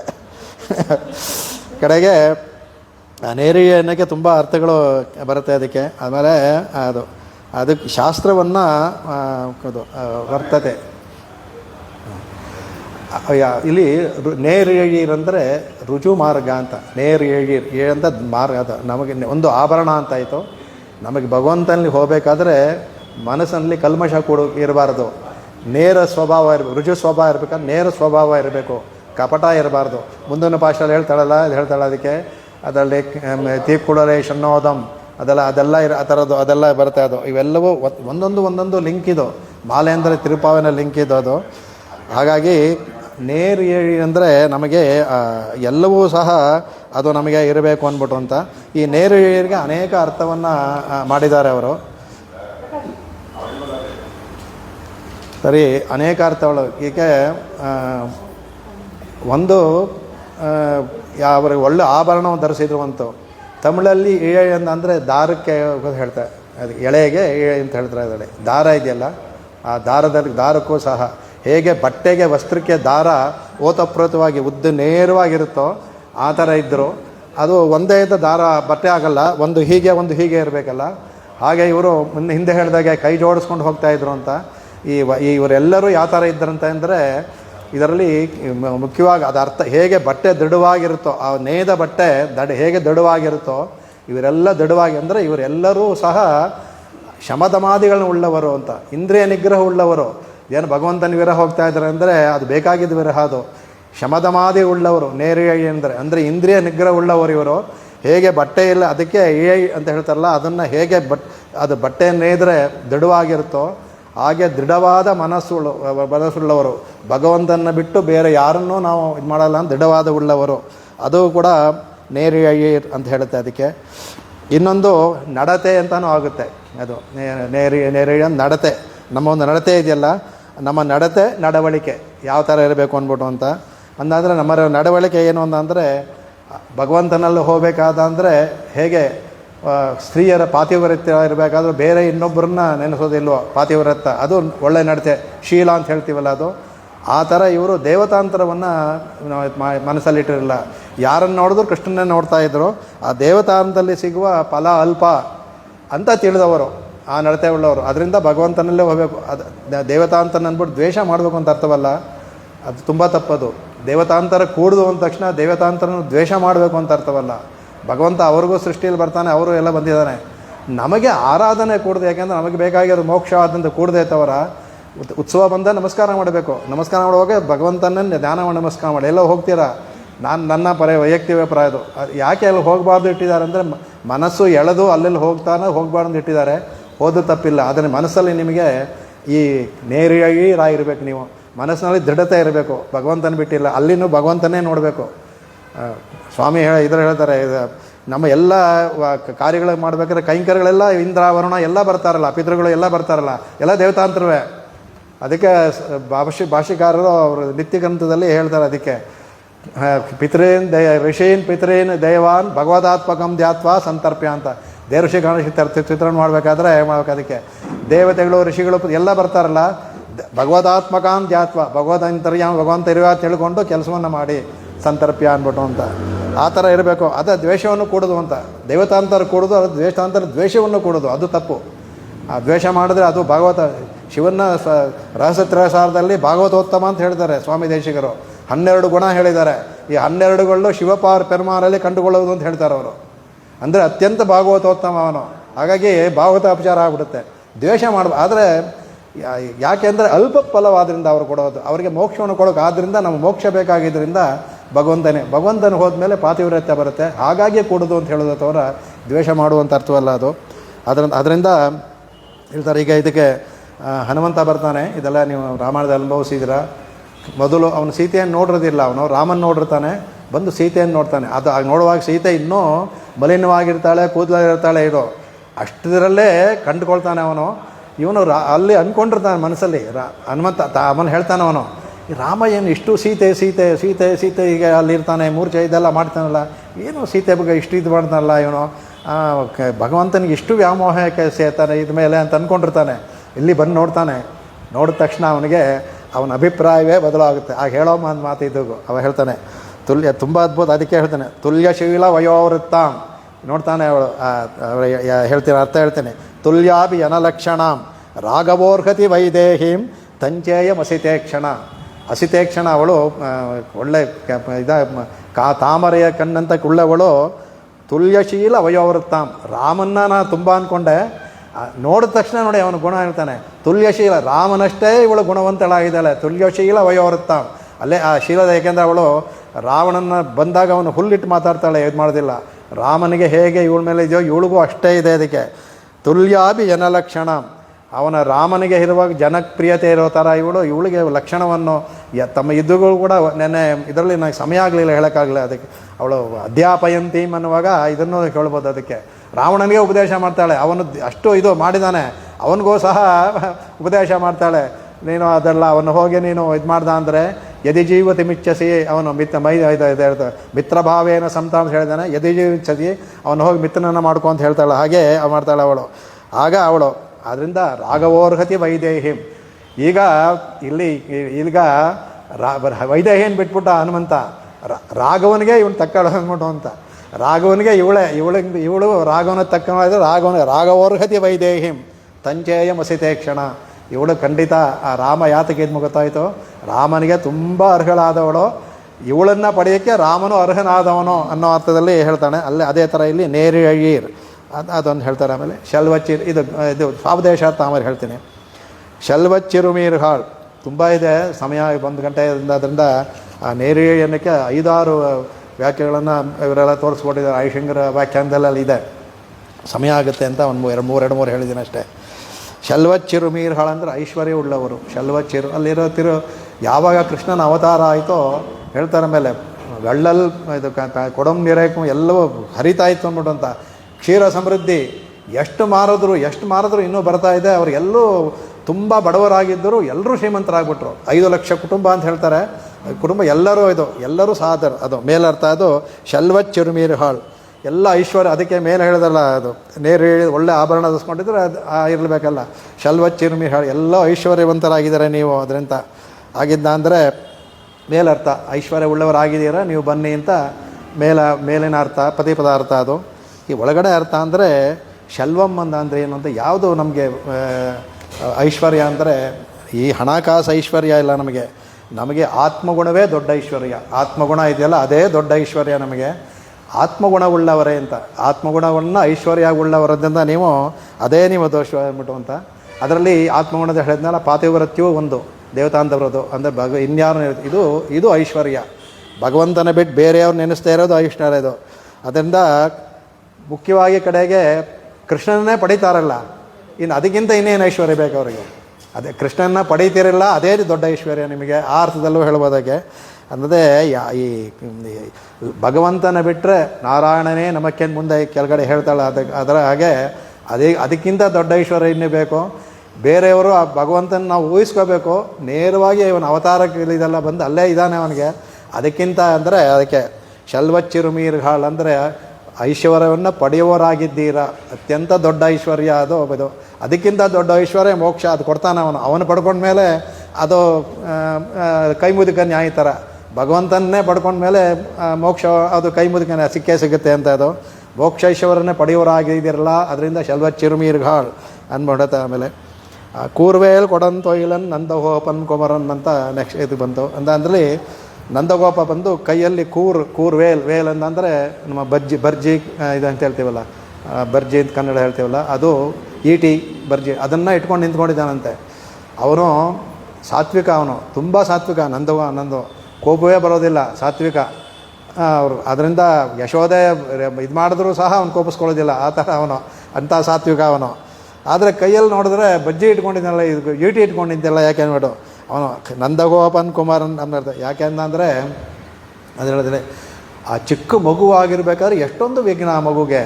ಆ ಮಗುವಾಗಿರ್ಬೇಕಾದ್ರೆ ಪೂತನಿ ಬಂದಳು. ಇನ್ನು ಆ ಶಕಟಾಸುರ ಬಂದ, ಧೇನುಕಾಸುರ, ಕಪಿತ್ತಾಸು, ಎಷ್ಟು ಜನ ಒಬ್ಬರ ಇಬ್ಬರ ಬಂದು ಒಬ್ಬೊಬ್ಬರ ಮಾಡ್ತಾಯಿದ್ದಾರೆ. ತುಂಬ ಅವನಿಗೆ ತಡ್ಕೊಳಕ್ಕಾಗಿಲ್ವಂತೆ.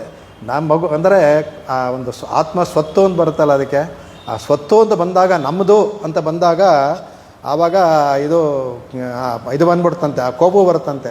ಅದು ಹೇಳ್ತಾರೆ ಅದಕ್ಕೆ ಸಾತ್ವಿಕತೆ ಅಂದರೆ ಕೋಪ ಇರಬಾರ್ದು ಅಂತ ಅರ್ಥವಲ್ಲ. ಸಾತ್ವಿಕತೆ ಅಂದರೆ ಆ ಕೋಪವೂ ಇರಬೇಕು. ಆವಾಗಲೇ ಹೇಳ್ತಾ ಇದ್ದಾರೆ, ಆ ಗುಣಕ್ಕೆ ಬೆಲೆ ಬರೋದಿಲ್ಲ ಅಂತ ಇದು ಹೇಳ್ತಾರೆ. ಇದು ಸ್ವಾಮಿ ದೇಶಿಕನಿಗೆ ಒಂದು ಉದಾಹರಣೆ ಕೊಡ್ತಾರೆ. ಸ್ವಾಮಿ ದೇಶಿಕನಿಗೂ ಕೋಪ ಬಂತು ಅಂತ ಉದಾಹರಣೆ ಮೊನ್ನೆ ನಮ್ಮ ಆಚಾರ್ಯರು ಹೇಳ್ತಾ ಇದ್ರು. ಆ ಒಂದು ಯಾವುದೋ ಒಂದು ವೇದಾಂತ ದೀಪದಲ್ಲಿ ಬರ್ತಿರ್ಬೇಕಾದ್ರೆ ಆವಾಗ ಬರುವಾಗ ಆಗ ಸಾತ್ವಿಕರುವಾಗ ದೇಶಿಗರಿಗೆ ಕೋಪ ಬಂತು ಅಂತ ಅದೊಂದು ಹೇಳೋಣ. ಅದಕ್ಕೆ ಇಲ್ಲಿ ಆ ಥರ ಬರಬೇಕಾದ್ರೆ ಇವನು ಸಾತ್ವಿಕನಾಗಿದ್ದರೂ ಸಹ ನನ್ನ ಮಗುವನ್ನು ನಾನು ಕಾಪಾಡ್ತೀನಿ ಅಂದ್ಬಿಟ್ಟು ತನ್ನ ಸ್ವತ್ತಾದ ಮಗುವನ್ನು ಕಾಪಾಡ್ತೀನಿ. ಅವನು ತನ್ನ ಸ್ವತ್ತು ಅಂತ ತಿಳ್ಕೊಂಡಿದ್ದ ಕೋಪ ಅವನಿಗೆ ಸಾಧಾರಣವಾಗಿ ಹೊರಗಿಲ್ಲ.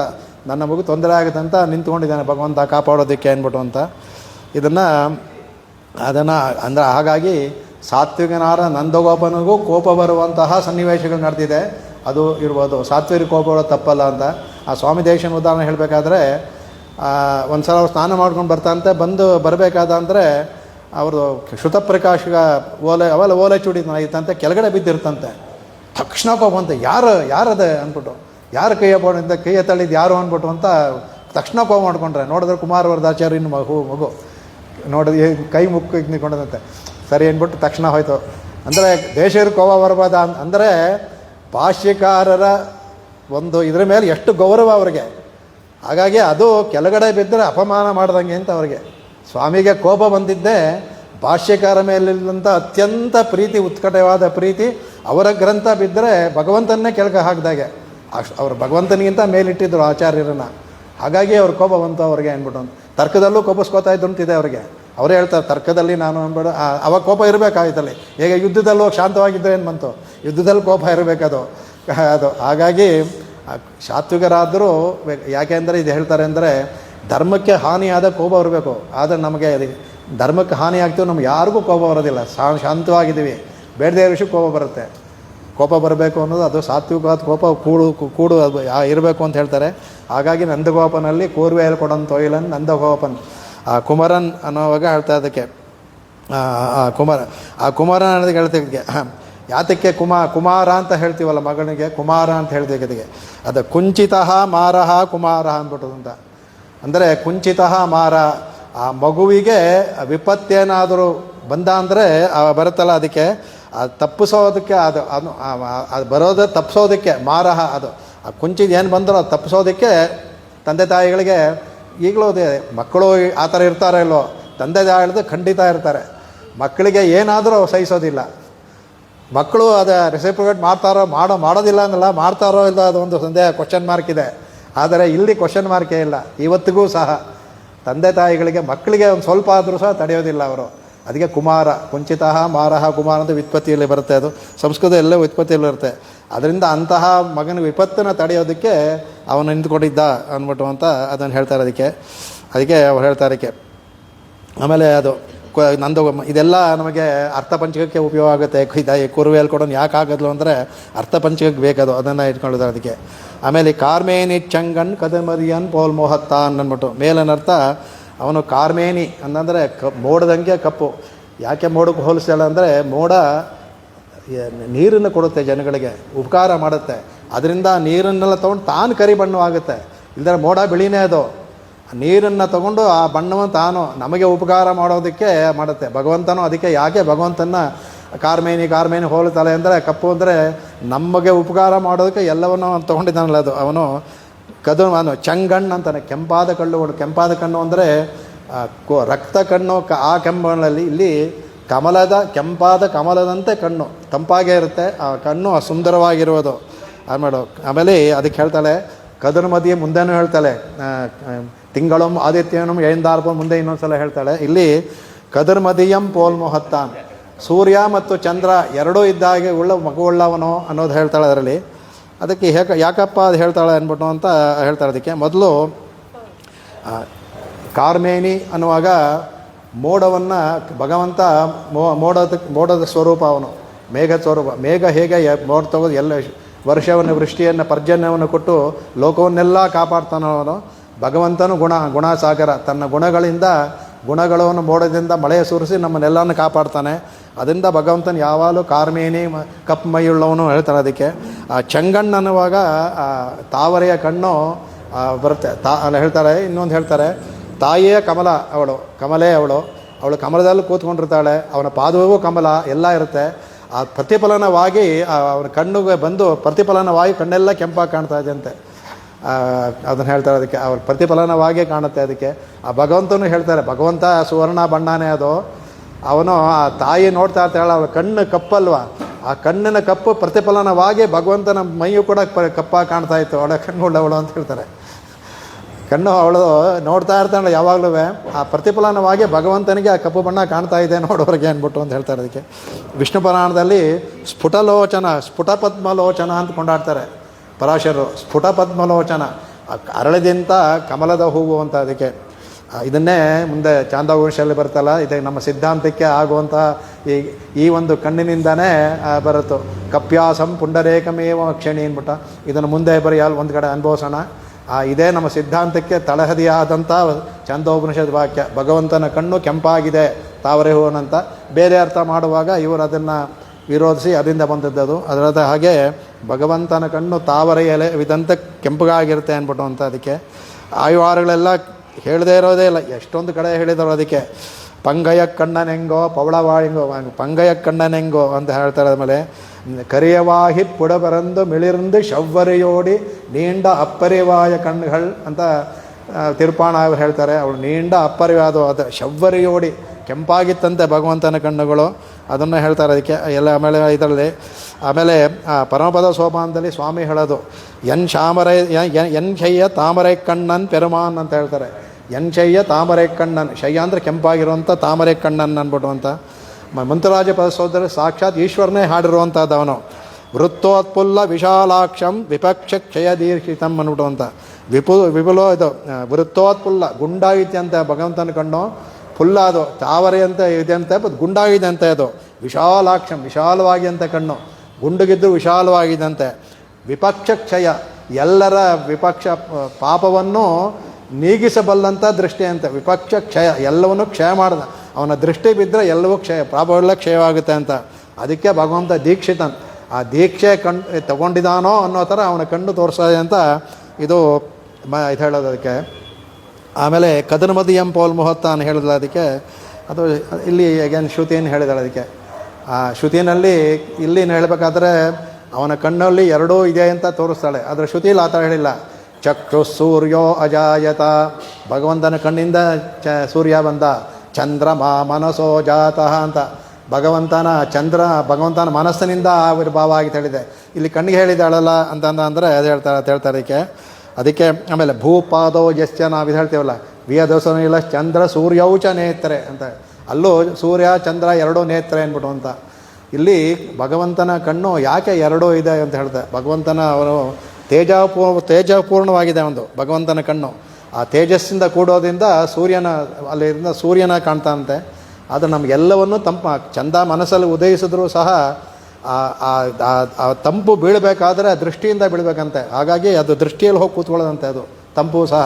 ಹಾಗಾಗಿ ಚಂದ್ರ ಸೂರ್ಯವು ಚೆನ್ನೈತೆ ಅನ್ನುವಾಗ ಸಹಾಯ ಮಾಡುತ್ತೆ, ಅದು ಬ್ಯಾಲೆನ್ಸ್ ಮಾಡುತ್ತೆ ಅಂತಾರಲ್ಲ ಹಾಗೆ. ಅದಕ್ಕೆ ಎರಡೂ ಅದೇ ಕದರ್ಮದಿಯಂ ಪೋಲ್ ಮುಹತ್ತಾನ್, ಆ ಥರ ಭಗವಂತನ ಮುಖ ತೇಜೋಮಯವಾಗಿ ತೇಜಸ್ಸನ್ನು ಕೊಡುತ್ತೆ ಮತ್ತು ನಮಗೆ ತಂಪನ್ನು ಕೊಡುತ್ತೆ. ಆ ಥರ ಮುಖ ಉಳ್ಳವನವನು ರಾಮಚಂದ್ರ ಅಂತ ಹೇಳ್ತೀವಲ್ಲ ಮಗ, ಚಂದ್ರನಂತೆ ಮುಖ ಉಳ್ಳವನು ರಾಮಚಂದ್ರ ಅಂತ ಹೇಳ್ತಾನೆ ಅದಕ್ಕೆ. ಹಾಗಾಗಿ ಈ ಭಗವಂತನ ಇದರಲ್ಲಿ ಕದರ್ಮದಿಯಂ ಪೋಲ್ ಮುಹತ್ತಾನ್ ಅನ್ನುವಾಗ ಎಲ್ಲವನ್ನೂ ಮಾಡುವಂತಹ ಅದನ್ನು ಹೇಳ್ತಾ ಅದಕ್ಕೆ. ಅದೇ 22ನೇ ಭಾಷೆ ತಿಂಗಳಂ ಆದಿತ್ಯನಂ ಏಂದಾರ್ ಪೋಲ್ ಅಂತ ಹೇಳಿದ್ವಲ್ಲ ಅದಕ್ಕೆ. ಆಮೇಲೆ ಚಾಂದೋಷಿಯಲ್ಲೂ ಕೊಂಡಾಡುತ್ತೆ. ಅದು ಕಪ್ಯಾಸಂ ಪುಂಡರೀಕಮೇವ ಪುಂಡರೀಕ ವೃಕ್ಷ ಅಂತ ಅವನ ಅಕ್ಷಿಣಿ ಕಣ್ಣುಗಳು ಆಗಿತ್ತು ಅಂದ್ಬಿಟ್ಟು ಅದ್ಭುತವಾದ ವ್ಯಾಖ್ಯಾನ ಅದನ್ನು ಮಾಡ್ತಾರೆ ಅದಕ್ಕೆ. ಆಮೇಲೆ ನಾರಾಯಣನೇ ನಮಕ್ಕೆ ಪರೈತರುವಾನ್ ಅಂದ್ಬಿಟ್ಟು ಅಂತ ನಿಮಗೆ ಹೇಳಿದ್ದೆ. ಅದರಲ್ಲಿ ಶ್ರುತಿ ಶತ ಶಿರಶ್ಚಿದ್ಧ ಮಧ್ಯಾಪ ಎಂದು ಹೇಳ್ತೀನಿ, ನಾನು ಮುಂದನೇ ಹೇಳ್ತೀನಿ ಅಂತ ಹೇಳಿಲ್ಲ, ಅದು ಬೇಗ ಮುಗಿಸೋಣ ಅಂತ ಹೇಳಿದೆ. ಸೊ ಇವತ್ತು ಹೇಳಬೇಕಾದ್ರೆ ಅದರಲ್ಲೇ 100 ತೋರಿಸ್ಬೋದು, 100ನ್ನು ಖಂಡಿತ ನನಗೊಂದು ಹೇಳೋಕ್ಕೆ ಸಾಧ್ಯವಿಲ್ಲ. 100ನ್ನು ನನಗೆ ಒಂದು ಆಸೆ ಇದೆ. ಅದಕ್ಕೆ ಶ್ರುತಿಯಿಂದ 100ನ್ನು ಬರೆದಿಡಬೇಕು ಅಂತ. ಋಗ್ವೇದ ಅಥರ್ವೇದಗಳು ತುಂಬ ಇದೆ, ನಾವು ಅಂದ್ಕೊಳ್ತೀವಿ ಅಥರ್ವ ತುಂಬ ಇದೆ, ಎಲ್ಲೆಲ್ಲಿ ಸಿಗುತ್ತೋ ಇದನ್ನು ಬರೆದಿಡಬೇಕು ಅಂತ. 100ಕ್ಕಿಂತ ಜಾಸ್ತಿ ಸಿಗುತ್ತೆ. ಅದರಲ್ಲಿ ಯಾವ ಉತ್ಪ್ರೇಷ ಶ್ರುತಿ ಶತಶಿರ ಅನ್ನುವಾಗ 100 ತೊಗೋಬೋದು. ಶಂಕರು ಅದೇ ತೊಗೋತಾರೆ. ಶ್ರುತಿ ಇದು 100 ಇದು ಶ್ರುತಿಗಳಿಂದ ಪ್ರತಿಪಾದಿತವಾಗಿದ್ದ ಶಂಕರು ಭಾಷೆಯಲ್ಲಿ ತೆಗಿತಾರೆ ಅವರು. ಆ ಥರ ಇದರಲ್ಲಿ ನಾರಾಯಣನೇ ನಮಕ್ಕೆ, ಇದು ಅದ್ಭುತವಾದ ನಮ್ಮ ಸಿದ್ಧಾಂತ ಬೇಕಾಗಿರೋದು. ಇಲ್ಲಿ ಏಕಾರಕ್ಕೆ ಅಷ್ಟು ಬರುತ್ತೆ. ಅದಕ್ಕೆ ಏಕಾರ ಯಾತಕ್ಕೆ ಹಾಕಿದ್ಲು ಅಂತ. ನಾರಾಯಣನ್ ನಮಗೆ ಕೊಂದರಾಗಿತ್ತು, ನಾರಾಯಣನ್ ನಮಗೆ ಕೊಡ್ತಾನೆ ಅಂತಾಗಿತ್ತು. ನಾರಾಯಣನೇ ನಮಗೆ ಅಂದರೆ ನಮಕ್ಕೆ ಅಂತ 2 ಕಡೆ ಏಕಾರ ಹಾಕಿರೋದ್ರಿಂದ ಎಲ್ಲವೂ ಒಂದೊಂದು ಅಕ್ಷರಕ್ಕೂ ಸಹ ಅಷ್ಟು ವ್ಯಾಖ್ಯಾನ ಮಾಡ್ಬೋದು ಅದನ್ನು. ಪರೈತರವಾನ್ 3 ಇದರಲ್ಲಿ ಬರುತ್ತೆ. ಇದರಲ್ಲಿ ಏನೇನು ಹೇಳಿ ನಾರಾಯಣ ಅನ್ನುವಾಗ ಮುಖ್ಯವಾದ ಯಾಕೆ ನಾರಾಯಣ ಪದವನ್ನು ಹಾಕಿದ್ಲು ಅಂತ ಅದನ್ನುವಾಗ ಹೇಳ್ತಾರೆ. ಅದಕ್ಕೆ 2 ವ್ಯುತ್ಪತ್ತಿ. ಭಗವಂತನಿಗೆ ಅಂತರ್ವ್ಯಾಪ್ತಿ ಬಹಿರ್ವ್ಯಾಪ್ತಿ ಇದೆ. ಅಂತರ್ವ್ಯಾಪ್ತಿ ಅಂದರೆ ಎಲ್ಲರ ಮನಸ್ಸನ್ನು ಎಲ್ಲರ ಚೇತನ ಅಚೇತನ ಎಲ್ಲರೂ ಇದಲ್ವೇ ಭಗವಂತ ಒಳಗಡೆ ಇರ್ತಾನೆ ಅನ್ನೋದು ಅದು ಅಂತರ್ವ್ಯಾಪ್ತಿ. ಬಹಿರ್ವ್ಯಾಪ್ತಿ ಅಂದರೆ ನಾವೆಲ್ಲ ಸೇರಿದ್ರೇನೆ ಅವನಿಗೆ ದೇಹ.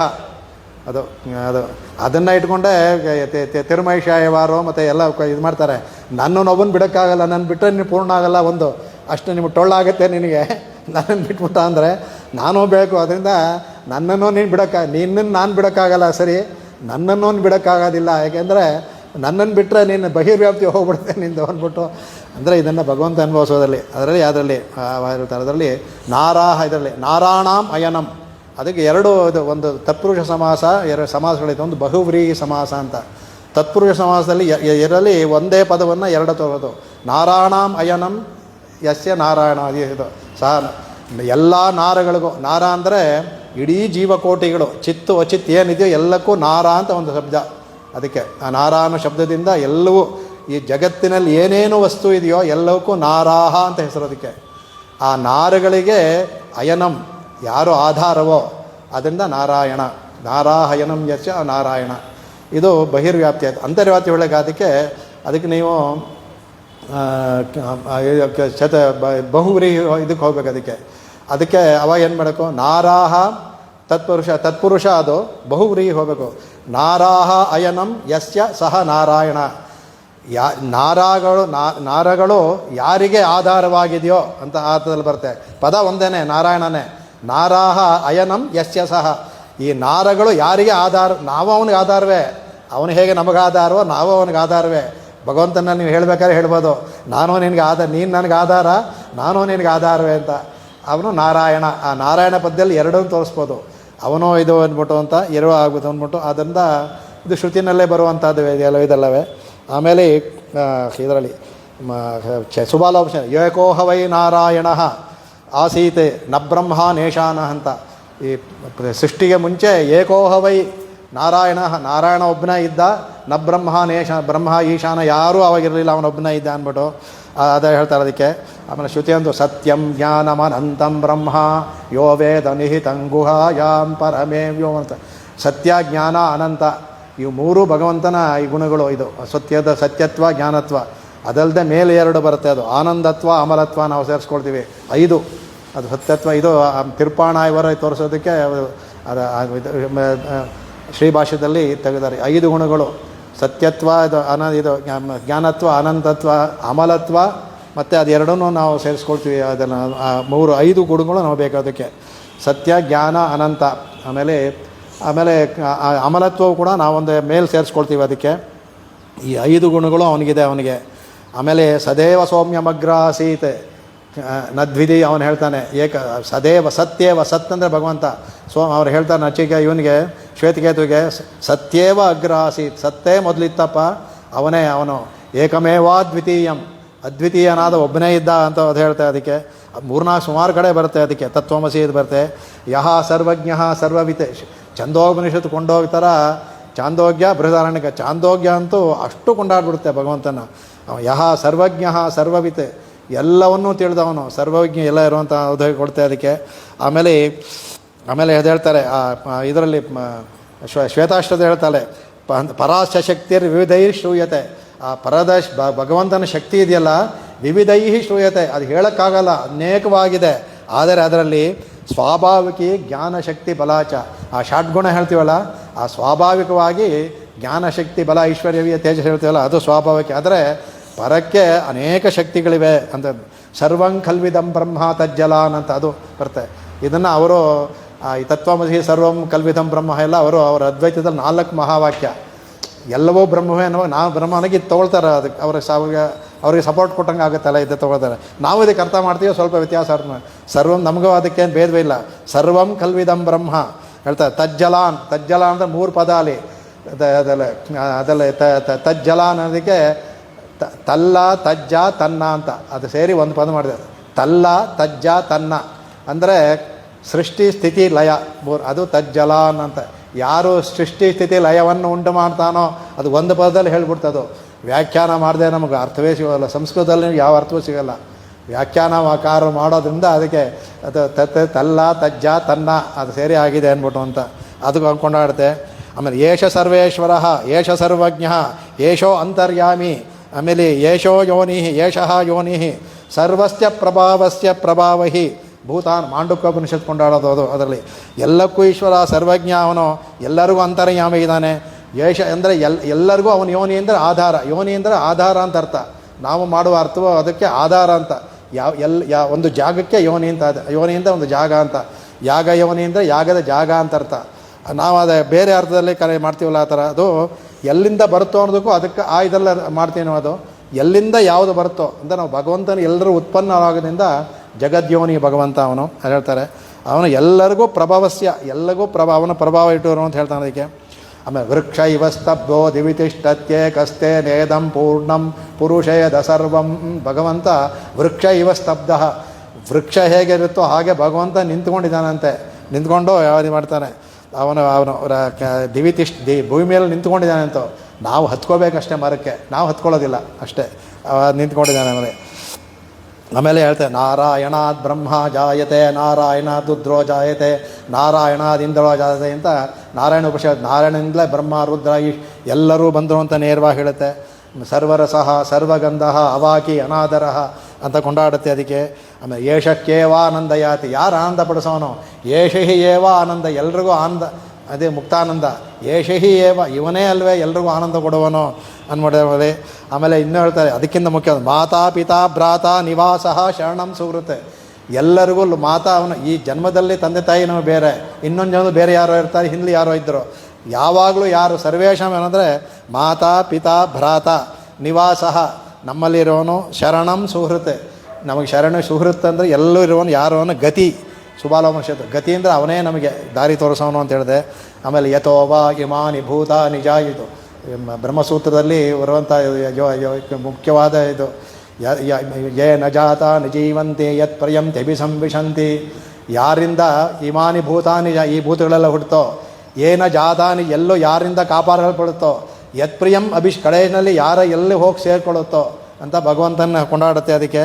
ಅದರಿಗೆ ಮೇಲೆ ಕಾಣುತ್ತೆ. ಮೇಲೆ ಹೇಳ್ತಾರೆ ಸಹೈವ ಸಂತಂ ನ ವಿಚಾರಂತಿ ದೇವಾಹ, ಆದರೂ ಸಹ ದೇವತೆಗಳ ಜೊತೆ ಇದಾನಂತೆ. ಸಹೈವ ಸಂತಂ ನ ವಿಜಾನಂತಿ, ಇನ್ನು ದೇವತೆಗಳ ಜೊತೆಯಲ್ಲಿದ್ದರೂ ಅವ್ರಿಗೆ ಇವನೇ ಇದ್ದಾನೆ ತಿಳಿಯಲ್ವಂತೆ. ಇದು ಪ್ರಶ್ನೆ ಇದರಲ್ಲಿ ಕೇನೋಪನಿಷತ್ತಲ್ಲಿ ಅದ್ಭುತವಾಗಿ ಬರುತ್ತೆ.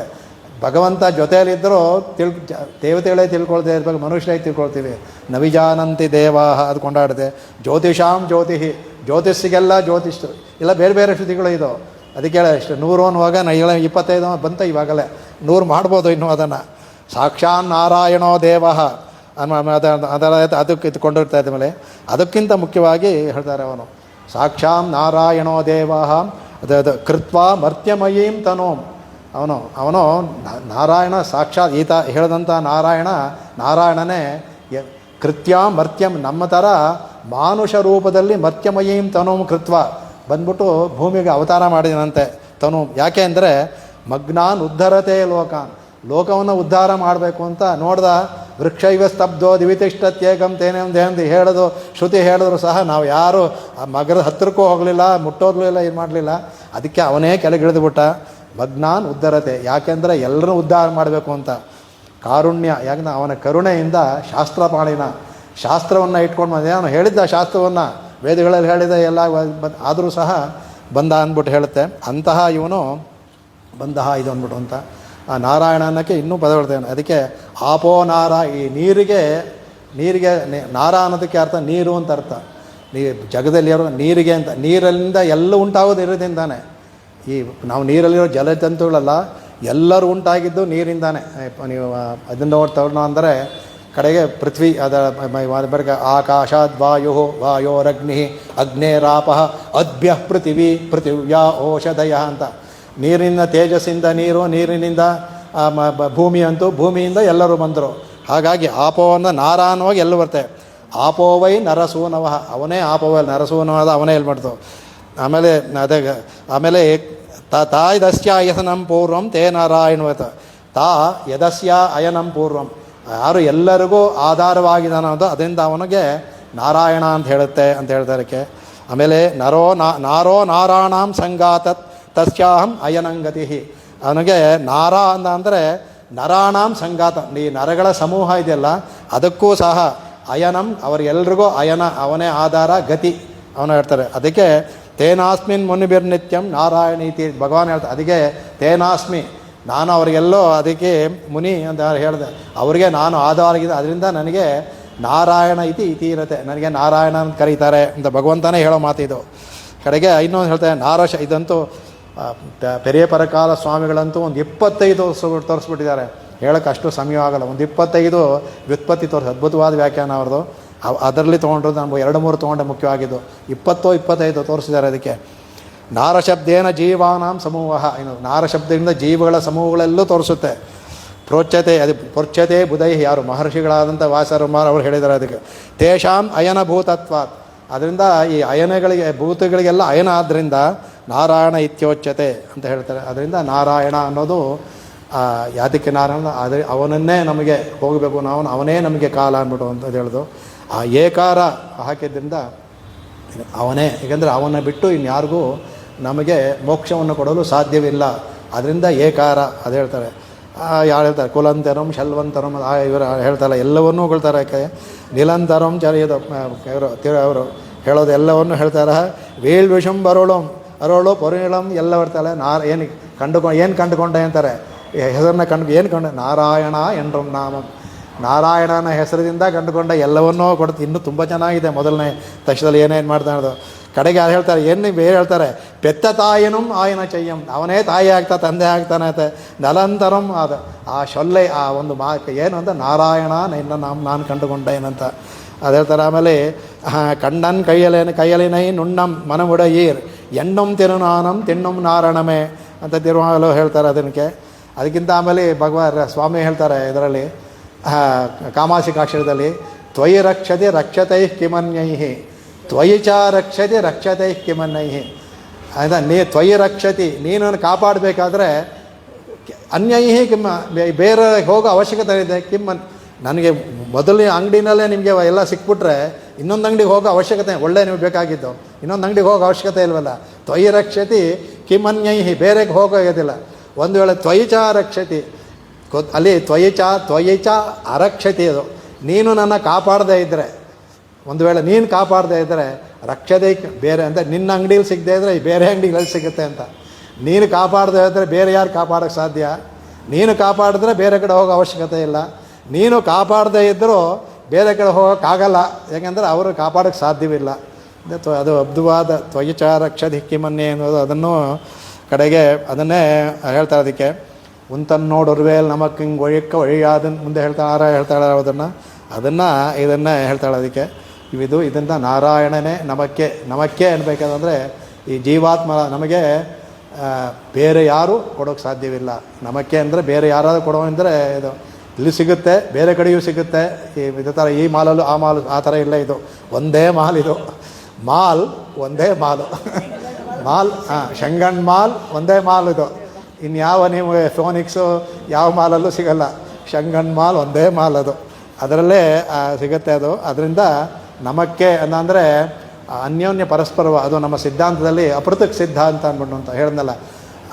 ನಾವು ಭಗವಂತನ ಅಂಶವೇ ನಾವು. ಯಾಕೆ ವಿಶಿಷ್ಟಾದ್ವೈತ ಅನ್ನೋದು ಬೇರೆ ನಾವು, ಆದರೆ ಅವನ ಅಂಶವೇ ನಾವು. ಹಾಗಾಗಿ ಅದ್ವೈತ ನಮ್ಮದು. ನಮ್ಮ ಅದ್ವೈತ ಏನಂದರೆ ಅವನ ಅಂಶವೇ ಆದ್ದರಿಂದ ನಾವು ಅದ್ವೈತ, ಆದರೆ ಬೇರೆ ಪೃಥಕ್ಕೆ.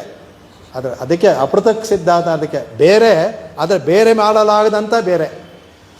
ಈ ರಬ್ಬರ್ ಕೆಲವು ಎಳೆಯೋಕ್ಕಾಗಲ್ವ, ಅದು ಅಂಟು ಎತ್ತೋಕ್ಕಾಗಲ್ವಲ್ಲ, ಆ ಥರ ಬೇರೆ, ಆದರೆ ಬೇರೆ ಮಾಡಲು ಸಾಧ್ಯವಾಗದಂಥ ಬೇರೆ. ಆ ಥರ ಅದನ್ನು ಅಪೃಥಕ್ ಸಿದ್ಧತ್ವ ಇದೆಯಲ್ಲ, ಅದನ್ನು ತೋರಿಸ್ಕೊಳ್ತಲ್ಲ.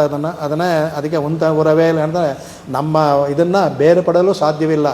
ನನಗೆ ನೀನು ಬೇಕು, ನಿನಗೂ ಸಹ ನಾನು ಬೇಕು ಅಂತ ಹೇಳಿದ್ರನ್ನ ಅದನ್ನು ಇದು ನಮಕ್ಕೆ ಪರೈ ತರುವ ಅಂತೇಳಿ, ಪರೈ ಎನ್ನುವಾಗ ಮೇಲರ್ಥದಲ್ಲಿ ನಮಗೆ ಆ ಒಂದು ವಾದ್ಯ ಅಂದ್ಬಿಟ್ಟು ಕೊಡ್ತಾ ಅಂದ್ಬಿಟ್ಟು ಅಂತ. ಈ ಪರೈ ಎನ್ನುವುದು 11 ಕಡೆ ತೋರಿಸ್ತಾಳೆ. 1ನೇದಲ್ಲಿ 8ನೇದಲ್ಲಿ 10ರಲ್ಲಿ 16ರಲ್ಲಿ, ಆಮೇಲೆ 24 25 26 27 28 ಅಲ್ಲಿವರೆಗೂ ಬರುತ್ತೆ. ಅದು 29 30 ಎಲ್ಲ ಅಲ್ಲಿಂದ ಪರೈ ಏನು ಬರುತ್ತೆ. ಪರೈ ಅಂತಂದರೆ ಇದು ಕೈಂಕರ್ಯ ಅಂತಿಲ್ಲ, ಮೇಲಿನ ಅರ್ಥ ಇದು. ಅದರಲ್ಲಿ ಪರೈ ಅಂದರೆ ಕೈಂಕರ್ಯ ಅಷ್ಟೇ. ಭಗವಂತನ ಕೈಂಕರ್ಯವನ್ನು ನಾವು ಕೇಳೋದು. ಹಾಗಾಗಿ ಇಲ್ಲಿ ಮೇಲೆ ಕೇಳೋದು ನಿನ್ನ ಇದು ಬೇಕು ಅಂದ್ಬಿಟ್ಟು ಅಂತ. ಇಲ್ಲಿ ಬೇಕಾದ್ರೆ ನಮಗೆ ಪರೈ ಅಂತ ಕೈಂಕರ್ಯ ಅಂದರೆ ಫಲ. ಕೈಂಕರ್ಯ ಅಂದರೆ ಭಗವಂತನ ಫಲವನ್ನು ಪಡೆಯೋದು. ಏನು ಫಲ ಅಂದರೆ ಮೋಕ್ಷ, ಅದೇ ಮೋಕ್ಷ. ಒಳಗಿನ ಅರ್ಥ ಫಲ, ಮೋಕ್ಷ ಅಂತ ಅರ್ಥ ಪರಯಿಂದ ಅಂದರೆ. ಅದಕ್ಕೆ ಹೇಳ್ತಾಳೆ. ಅದಕ್ಕೆ ಯಾಕೆಂದರೆ ಬೇರೆಯವ್ರಿಗೆಲ್ಲ ನಮಗೆಲ್ಲ ಇವಾಗ ಭಗವಂತನ ನಾವು ಇದು ಮಾಡಬೇಕು, ಅರ್ಚಾರೂಪಿಯಾಗಿ ನೋಡಬೇಕು. ಅಲ್ಲೇ ಇದ್ರೆ ಹೇಳ್ತಾರೆ, ಹರಿವಂಶ ಹೇಳ್ತಾಳೆ, ಏಷ ನಾರಾಯಣ ಶ್ರೀಮಾನ್ ಕ್ಷೀರಾರ್ಣವನಿಕೇತನಃ. ಅದರಲ್ಲಿ ಇಲ್ಲೇ ಬಂದು ಕೂತ್ಕೊಂಡಿದ್ದೆ ನಾನು. ನಾಗಪರ್ಯಂಕ ಮುತ್ಸೃಜ್ಯ ತ್ಯಾಗತೋ ಮಧುರಾಂಪುರಿಂ ಹೇಳ್ತೀವಲ್ಲ. ಏಷಃ ನಾರಾಯಣ ಶ್ರೀಮಾನ್. ಅವನು ಏನು ಮಾಡ್ದ, ಮೇಲಿದ್ದ ಅವನ ತನ್ನ ಲೋಕದಲ್ಲಿ ತನ್ನ ತ್ರಿಧಾಮದಲ್ಲಿದ್ದ. ಅಲ್ಲಿಂದ ಬಿಟ್ಟು ಪರಿಗಮಂಡದಲ್ಲೇ ಇಲ್ಲ ಅಂತ ಕ್ಷೀರ ಸಮುದ್ರಕ್ಕೆ ಬಂದ. ಆದರೂ ಇನ್ನೂ ಜನ ಯಾರೂ ಬರೋದು ಕಾಣಲಿಲ್ಲ ಅವನಿಗೆ. ಅಲ್ಲಿಂದ ನಾಗಪುರ್ಯಂಗ ಮುತ್ಸೃಜ್ಯ, ಮಡ್ದ ಅವನಿಗೆ ಆ ನಾಗನ್ನ ಬಿಟ್ಟ ಎದ್ದ, ನಾಗ ಪರ್ಯಂಕ ಮಲಗಿದ ನಾಗದಲ್ಲಿ ಎದ್ದ. ಆಮೇಲೆ ಆಗತ್ತೋ ಮಧುರಾಪುರಿಗೆ ಬಂದುಬಿಟ್ಟಿದ್ದಾನೆ. ಇವಾಗ ಇಲ್ಲಿ ಬಂದಿರಬೇಕಾದ ಅಂದರೆ ಬನ್ನಿ ಎಲ್ಲ ಬಂದು ಪಾರೋರ್ ಪೂಹೆ ಎಲ್ಲ ಬನ್ನಿ ನೀವು ಅವನು ಬಂದು ಅವನನ್ನು ಅವನಲ್ಲಿ ತಗೊಳ್ಳೋಣ ಅಂದ್ಬಿಟ್ಟು. ಆಮೇಲೆ ಪಾರೋರ್ ಪೂಹೆಯ ಪಡೆಂದು ಅಂದ್ಬಿಟ್ಟಂತೆ ಲೋಕವೆಲ್ಲ ಕೊಂಡಾಡೋ ಥರ ಹಾಡಬೇಕು. ಅದಂದ್ರೆ ಏನು ಹೇಳಿದ್ನಲ್ಲ ಅವಳು ಮಾತನ್ನು 3 ಮಾತನ್ನು ಜ್ಞಾಪಕ ಕೊಡಿ ತಿರುಪಾಯಿ ಮೂಗೋವರೆಗೂ. ಭಗವಂತನ ಹಾಡಬೇಕು, ಪಾಡಬೇಕು, ಅರ್ಚನೆ ಅಂದರೆ ಬೈದಲ್ ಮಾಡಬೇಕು, ಮತ್ತು ಶರಣಾಗತಿ ಮಾಡಬೇಕು, ಈ 3. ಅದಕ್ಕೆ ಪಾರೋರ್ ಪೂಹೆಯ ಭಗವಂತ ಮನಸಾರೆ ಹಾಡಿ. ತಿರುಮಂಗ ಹೇಳ್ತಾರೆ, ಇವರು ನಮ್ಮವಾರು ಭಗವಂತನ ಒಂದು ನಾಮವಾದರೂ ಹೇಳಿ ಅಂತಾರೆ. ತಿರುಮಂಗ ಥರ ಯಾಕೆ ನಿಮಗೆ ನಾವಿಗೆ ಸೇದೋಗುತ್ತಾ 1000 ಹೇಳಿ ಏನೋ ಇಂತ ಅಂತ ಹೇಳ್ತಾರಲ್ಲ ಅವರು ಸ್ವಲ್ಪ ಆ ಥರ ಇದೆ. ಪಾರೋರ್ ಪೂಹೆ ಎಲ್ಲ ಮನಸ್ಸಂತೆ ಅಂದರೆ ಲೋಕವೆಲ್ಲ ಕೊಂಡಾಡ್ತಾರೆ. ಈ ಪಡಿಂದು ಏನಕ್ಕೆ ಅದು ಹಾಡಿ ಅವ್ರನ್ನ ನಮಸ್ಕಾರವನ್ನು ಮಾಡಿ ಪಣಿಂದು ಒಂದೇ ಅರ್ಧದಲ್ಲಿ ಬರುತ್ತೆ. ಅದಕ್ಕೆ ಅದನ್ನು ಮಾಡಿ ಅಂತ ಇದು ಮೇಲಿನ ಅರ್ಥ ಇದರಲ್ಲಿ. ಅದಂದರೆ ಆ ನಾರಾಯಣ ನಮಗೇ ಬರ್ತಾನೆ. ಆ ಭಗವಂತನ ಮಾಡ್ದ ಅಂದರೆ ನಮಗೆ ಬೇಕಾದಂಥ ನಮಗೆ ಪರೆ ಅಂದರೆ ವಾದ್ಯವೂ ಸಿಗುತ್ತೆ ಅಂದರೆ ಮೇಲರ್ಥ. ಒಳಗಿನ ಅರ್ಥ ನಮಗೆ ಬೇಕಾದ ಕೈಂಕರ್ಯ ಸಿಗುತ್ತೆ ಅಂದ್ಬಿಟ್ಟು ಅಂತ. ಇನ್ನು ಸ್ವಾಪದೇಶಾರ್ಥಕ್ಕೆ ಹೋದ ಅಂದರೆ ಇದರಲ್ಲಿ ಭಗವದ್ಗೀತೆಯನ್ನು ಹೇಳ್ತೀವಲ್ಲ, ಈ ತಿರುಪಾವಲ್ಲಿ ಇನ್ನೊಂದು 3-4 ಕಡೆ ತೋರಿಸ್ಬೋದು ಇದನ್ನು. ಭಗವದ್ಗೀತೆಯಲ್ಲಿ ಹೇಳಿದ್ದನ್ನೇ ಇಲ್ಲಿ ಹೇಳ್ತಾಳೆ. ಅವಳು ಹೇಳ್ದ ಅಂದರೆ ಭಗವಂತ ಅಧ್ಯಾಪಯಂತಿ ಅಂತ ಹೇಳಿದೆಯಲ್ಲ, ಅವನ ಗೀತೆಯಲ್ಲಿ ಹೇಳಿದ್ದ ಅವನಿಗೆ ತಿರುಗಿ ಹೇಳ್ತಾಳೆ ಅಂತ ಅರ್ಥ. ಇದನ್ನು ತೋರಿಸ್ಬೋದು. ಈ ಪಾರ್ಶ್ವದಲ್ಲಿ ಒಂದು ಬರುತ್ತೆ, ಮುಂದೆ ಪಾರ್ಶ್ವದಲ್ಲಿ ಬರುತ್ತೆ. ಇದಕ್ಕೆ ಭಗವತಿ ಗೀತೆ ಅಂತಲೂ ಹೇಳ್ಬೋದು. ಉಪನಿಷತ್ತಲ್ಲದೆ ಭಗವದ್ಗೀತೆ ಅಲ್ಲದೆ ಭಗವತಿ ಗೀತೆಯನ್ನು ಹೇಳೋದು ತೋರಿಸ್ತೀನಿ. ಇದರಲ್ಲಿ ಒಂದು ತೋರಿಸ್ತೀನಿ. ಅದರಲ್ಲಿ ಭಗವಂತ ಹೇಳಿದ್ದನ್ನು ಇಲ್ಲಿ ಹೇಳ್ತಾಳೆ. ಅದಕ್ಕೆ ಅದರಲ್ಲಿ ಇವಾಗ ಸ್ವಾತರಲ್ಲಿ ಅರ್ಥಪಂಚಕ ಏನಂತ ನಮಗೆ ಬೇಕಾಗಿದ್ದು ಅರ್ಥಪಂಚಕ ಅಂದ್ಬಿಟ್ಟು ಅದ್ಭುತವಾಗಿ ಸ್ವಾಮಿ ಅದಕ್ಕೆ ಒಂದು ಅಧಿಕಾರವನ್ನೇ ಮಾಡಿದೆ, ಅರ್ಥಪಂಚಾಧಿಕಾರ ಅಂದ್ಬಿಟ್ಟು ಅಂತ. ಅರ್ಥಪಂಚಕ ಅಂದರೆ 5 ವಿಷಯಗಳನ್ನು ನಾವು ತಿಳ್ಕೋಬೇಕು. ಒಬ್ಬ ಜೀವ ಮೋಕ್ಷ ಜೀವ ತಿಳ್ಕೋಬೇಕು. ಅದು ಪ್ರಾಪ್ಯಸ್ಯ ಬ್ರಹ್ಮಣೋ ರೂಪಂ ಪ್ರಾಪ್ತ್ಯುಶ್ಚ ಪ್ರತ್ಯಗಾತ್ಮನಃ ಪ್ರಾಪ್ತುಪಾಯಂ ಫಲಂ ಪ್ರಾಪ್ತೇ ತಸ್ಯ ಪ್ರಾಪ್ತಿ ವಿರೋಧಿ ಚ. ಈ 5 ತಿಳ್ಕೊಂಡ ಅಂದರೆ ಭಗವಂತನ ಪಡೆಯೋದಕ್ಕೆ ಏನೊಂದೊಂದು ಪ್ರಾಪ್ಯಸ್ಯ ಬ್ರಹ್ಮನ ರೂಪ. ಈಗ ಹೇಳಿದ್ವಲ್ಲ, ನಾರಾಯಣ ವ್ಯುತ್ಪತ್ತಿಯೆಲ್ಲ ಕೊಟ್ಟವಲ್ಲ, ಬ್ರಹ್ಮನ ಗುಣ ಬ್ರಹ್ಮನ ರೂಪ ಅಂತ ತಿಳ್ಕೊಬೇಕು ಅಂದರೆ ನಮ್ಮ ತಿಳ್ಬೇಕಾದ್ರೆ. ಆಮೇಲೆ ಪ್ರಾಪ್ತುಶ್ಚ ಪ್ರತ್ಯಗಾತ್ಮನಃ ನಮ್ಮ ವೈದಿಕ ಗುಣ ಇದು ತಿಳ್ಕೋಬೇಕು, ಎಲ್ಲಿದ್ದೀವಿ ನಾವು ಅಂತ. ಪಾರತಂತ್ರಂ ಅಂತ ಹೇಳ್ದಲ್ಲ, ಅದರ ನಾವು ಅವನಿಗೆ ದಾಸರು, ಅವನಿಗೆ ಶೇಷರು ಅನ್ನೋದ್ರಿಂದ ನಮ್ಮ ಭಗವಂತನ ಗುಣಗಳು, ಭಗವಂತನ ಸ್ವರೂಪ. ಅದೇ ಥರ ಪ್ರಾಪ್ತುಶ್ಚ ಪ್ರತ್ಯಗಾತ್ಮನ ನಮ್ಮ ಜೀವಾತ್ಮನ ನಮ್ಮ ಸ್ವರೂಪವನ್ನು ತಿಳ್ಕೋಬೇಕು. ನಮ್ಮ ಸ್ವರೂಪ ಏನು? ಭಗವಂತನ ಪಡೆಯೋದು ನಮ್ಮ ಸ್ವರೂಪ. ಪಡೆಯೋದಕ್ಕೆ ಏನು ಮಾಡಬೇಕು? ಪ್ರಾಪ್ತ್ಯುಪಾಯಂ, ಅದಕ್ಕೊಂದು ಉಪಾಯ ಬೇಕಲ್ಲ. ಏನು ಉಪಾಯ? ಆ ಉಪಾಯವನ್ನು ತಿಳ್ಕೋಬೇಕು. ಭಗವಂತನ ಪಡಿಬೇಕು, ಅದು ಎಲ್ಲೋ ಇದೆ, ಒಂದಿದೆ, ಒಂದು ಹಣ್ಣಿದೆ, ನಮಗೆ ಅದು ಏನು ಉಪಾಯ ಮಾಡುತ್ತೆ ಪಡಿಬೋದು ಅದನ್ನು, ಆ ಉಪಾಯ ತಿಳ್ಕೋಬೇಕು. ಆ ಉಪಾಯ ಮಾಡ್ದ ಅಂದರೆ ಒಂದು ಫಲ ಸಿಗುತ್ತೆ ಅಲ್ವಾ? ಏನಾರು ಮಾಡಿದ್ರೆ ಒಂದು ಕೆಲಸ ಮಾಡಿದ್ರೆ ಒಂದು ಫಲ ಸಿಗುತ್ತೆ. ಏನು ಆ ಫಲ ಅದು ತಿಳ್ಕೋಬೇಕು. ಆಮೇಲೆ ಇದು ಮಾಡಬೇಕಾದ್ರೆ ಯಾವಾಗಲೂ ವಿಘ್ನಗಳು ಬರುತ್ತೆ. ತಸ್ಯ ಪ್ರಾಪ್ತಿ ವಿರೋಧೇಶ, ಯಾವಾಗಲೂ ಯಾವ ಒಂದು ಕೆಲಸ ಮಾಡಿ ನೀವು ಸ್ತೋತ್ರ ಹೇಳಕ್ಕೆ ಮಾಡಿ ಯಾರೋ ಬೆಲ್ಲ ಹೊಡಿತಾರೆ ನೋಡಿ. ಈಗಲೂ ಇದು ನಡಿಬೋದು ನೀವು. ಇಲ್ಲ ಯಾತೋ ಕೂತ್ಕೊಂಡಿರ್ತಾರೆ ಪಾರಾಯಣಕ್ಕೆ, ಯಾರ ಕೆಳಗಡೆ ಬಂದು ಏನಾರೋ ಒಂದು ವಿಘ್ನಗಳು ಆಗೇ ಆಗುತ್ತೆ. ಈಗಿನ ಕಾಲಕ್ಕೂ ಯಾವಾಗಲೂ ಆಗ್ತಾ ಇರುತ್ತೆ. ಎಲ್ಲರದೇ ಆರಾಧನೆ ಕೂತ್ಕೊಳ್ಳಿ, ಟೆಲಿಫೋನ್ ಬರುತ್ತೆ. ಇದು ಈಗಿನ್ನು ನೋಡ್ಬೋದು. ಅದರಿಂದ ಇದು ಕಲಿಯುಗದಲ್ಲಿ ನಿಮಗೆ ವಿರೋಧ ಆಗೇ ಆಗುತ್ತೆ. ಆ ವಿರೋಧನ ಹೇಗೆ ಪರಿಹಾರ ಮಾಡೋಕ್ಕೋ ತಿಳ್ಕೊಬೇಕು. ಅದಕ್ಕೆ ಈ 5 ವಿಷಯವನ್ನು ಯಾವ್ಯಾವುದು ನಮ್ಮ ವಿರೋಧಿಗಳು, ಇಲ್ಲಿ ನಾನು ಹೇಳಿದ ಲೌಕಿಕ ಉದಾಹರಣೆಗಳು, ಇಲ್ಲಿ ವಿರೋಧಿಗಳು ಬೇರೆ ಬೇರೆ 5 ಹೇಳ್ತಾರೆ. ಅದನ್ನು ಎಷ್ಟಾಯಿತು? ಹೌದಾ? ಓಕೆ ಸರಿ. ಸರಿ. ಹಾಗಾಗಿ ಈ 5 ಸಹ ಇಲ್ಲಿ ತೋರಿಸ್ಕೊಡ್ತಾರೆ. ಇದರಲ್ಲಿ ಅರ್ಥಪಂಚಕವನ್ನು ಸಹ ಇದರಲ್ಲಿ ಆಂಡಾಳಿದಲ್ಲಿ ತೋರಿಸ್ಕೊಟ್ಟಿದ್ದಾಳೆ. ಇದರಲ್ಲಿ ಈ ಪಾಶದಲ್ಲಿ ಈ ಪಾಶವು ಜಾಸ್ತಿ ಆಗುತ್ತೆ. ಯಾಕೆಂದರೆ ಇಡೀ ತಿರ್ಪವನ್ನು ಹೇಳ್ದಂಗೆ ಇದು ಅರ್ಥಪಂಚಕದ ಅರ್ಥವನ್ನು ಬರ್ತಾ. ಇದನ್ನು ನಾಳೆನೇ ಬೇಕಾದ್ರೆ ಒಂದು 5 ನಿಮಿಷ ಹೇಳಿ ಮುಗಿಸ್ಬಿಡೋಣ. ಅದಕ್ಕೆ ಕವಿತಾರ್ಕಿಕ ಸಿಂಹಾಯ ಕಲ್ಯಾಣ ಗುಣಶಾಯಿನೇ ಶ್ರೀಮತೆ ವೆಂಕಟೇಶಾಯ ವೇದಾಂತ ಗುರವೇ ನಮಃ. ಶತಮಕಮಣಿನೀಲಾಚಾರುಕಲ್ಹಾರಹಸ್ತ ಸ್ತನಭರನಮಿತಾಂಗೀ ಸಾಂದ್ರವಾತ್ಸಲ್ಯ ಸಿಂಧು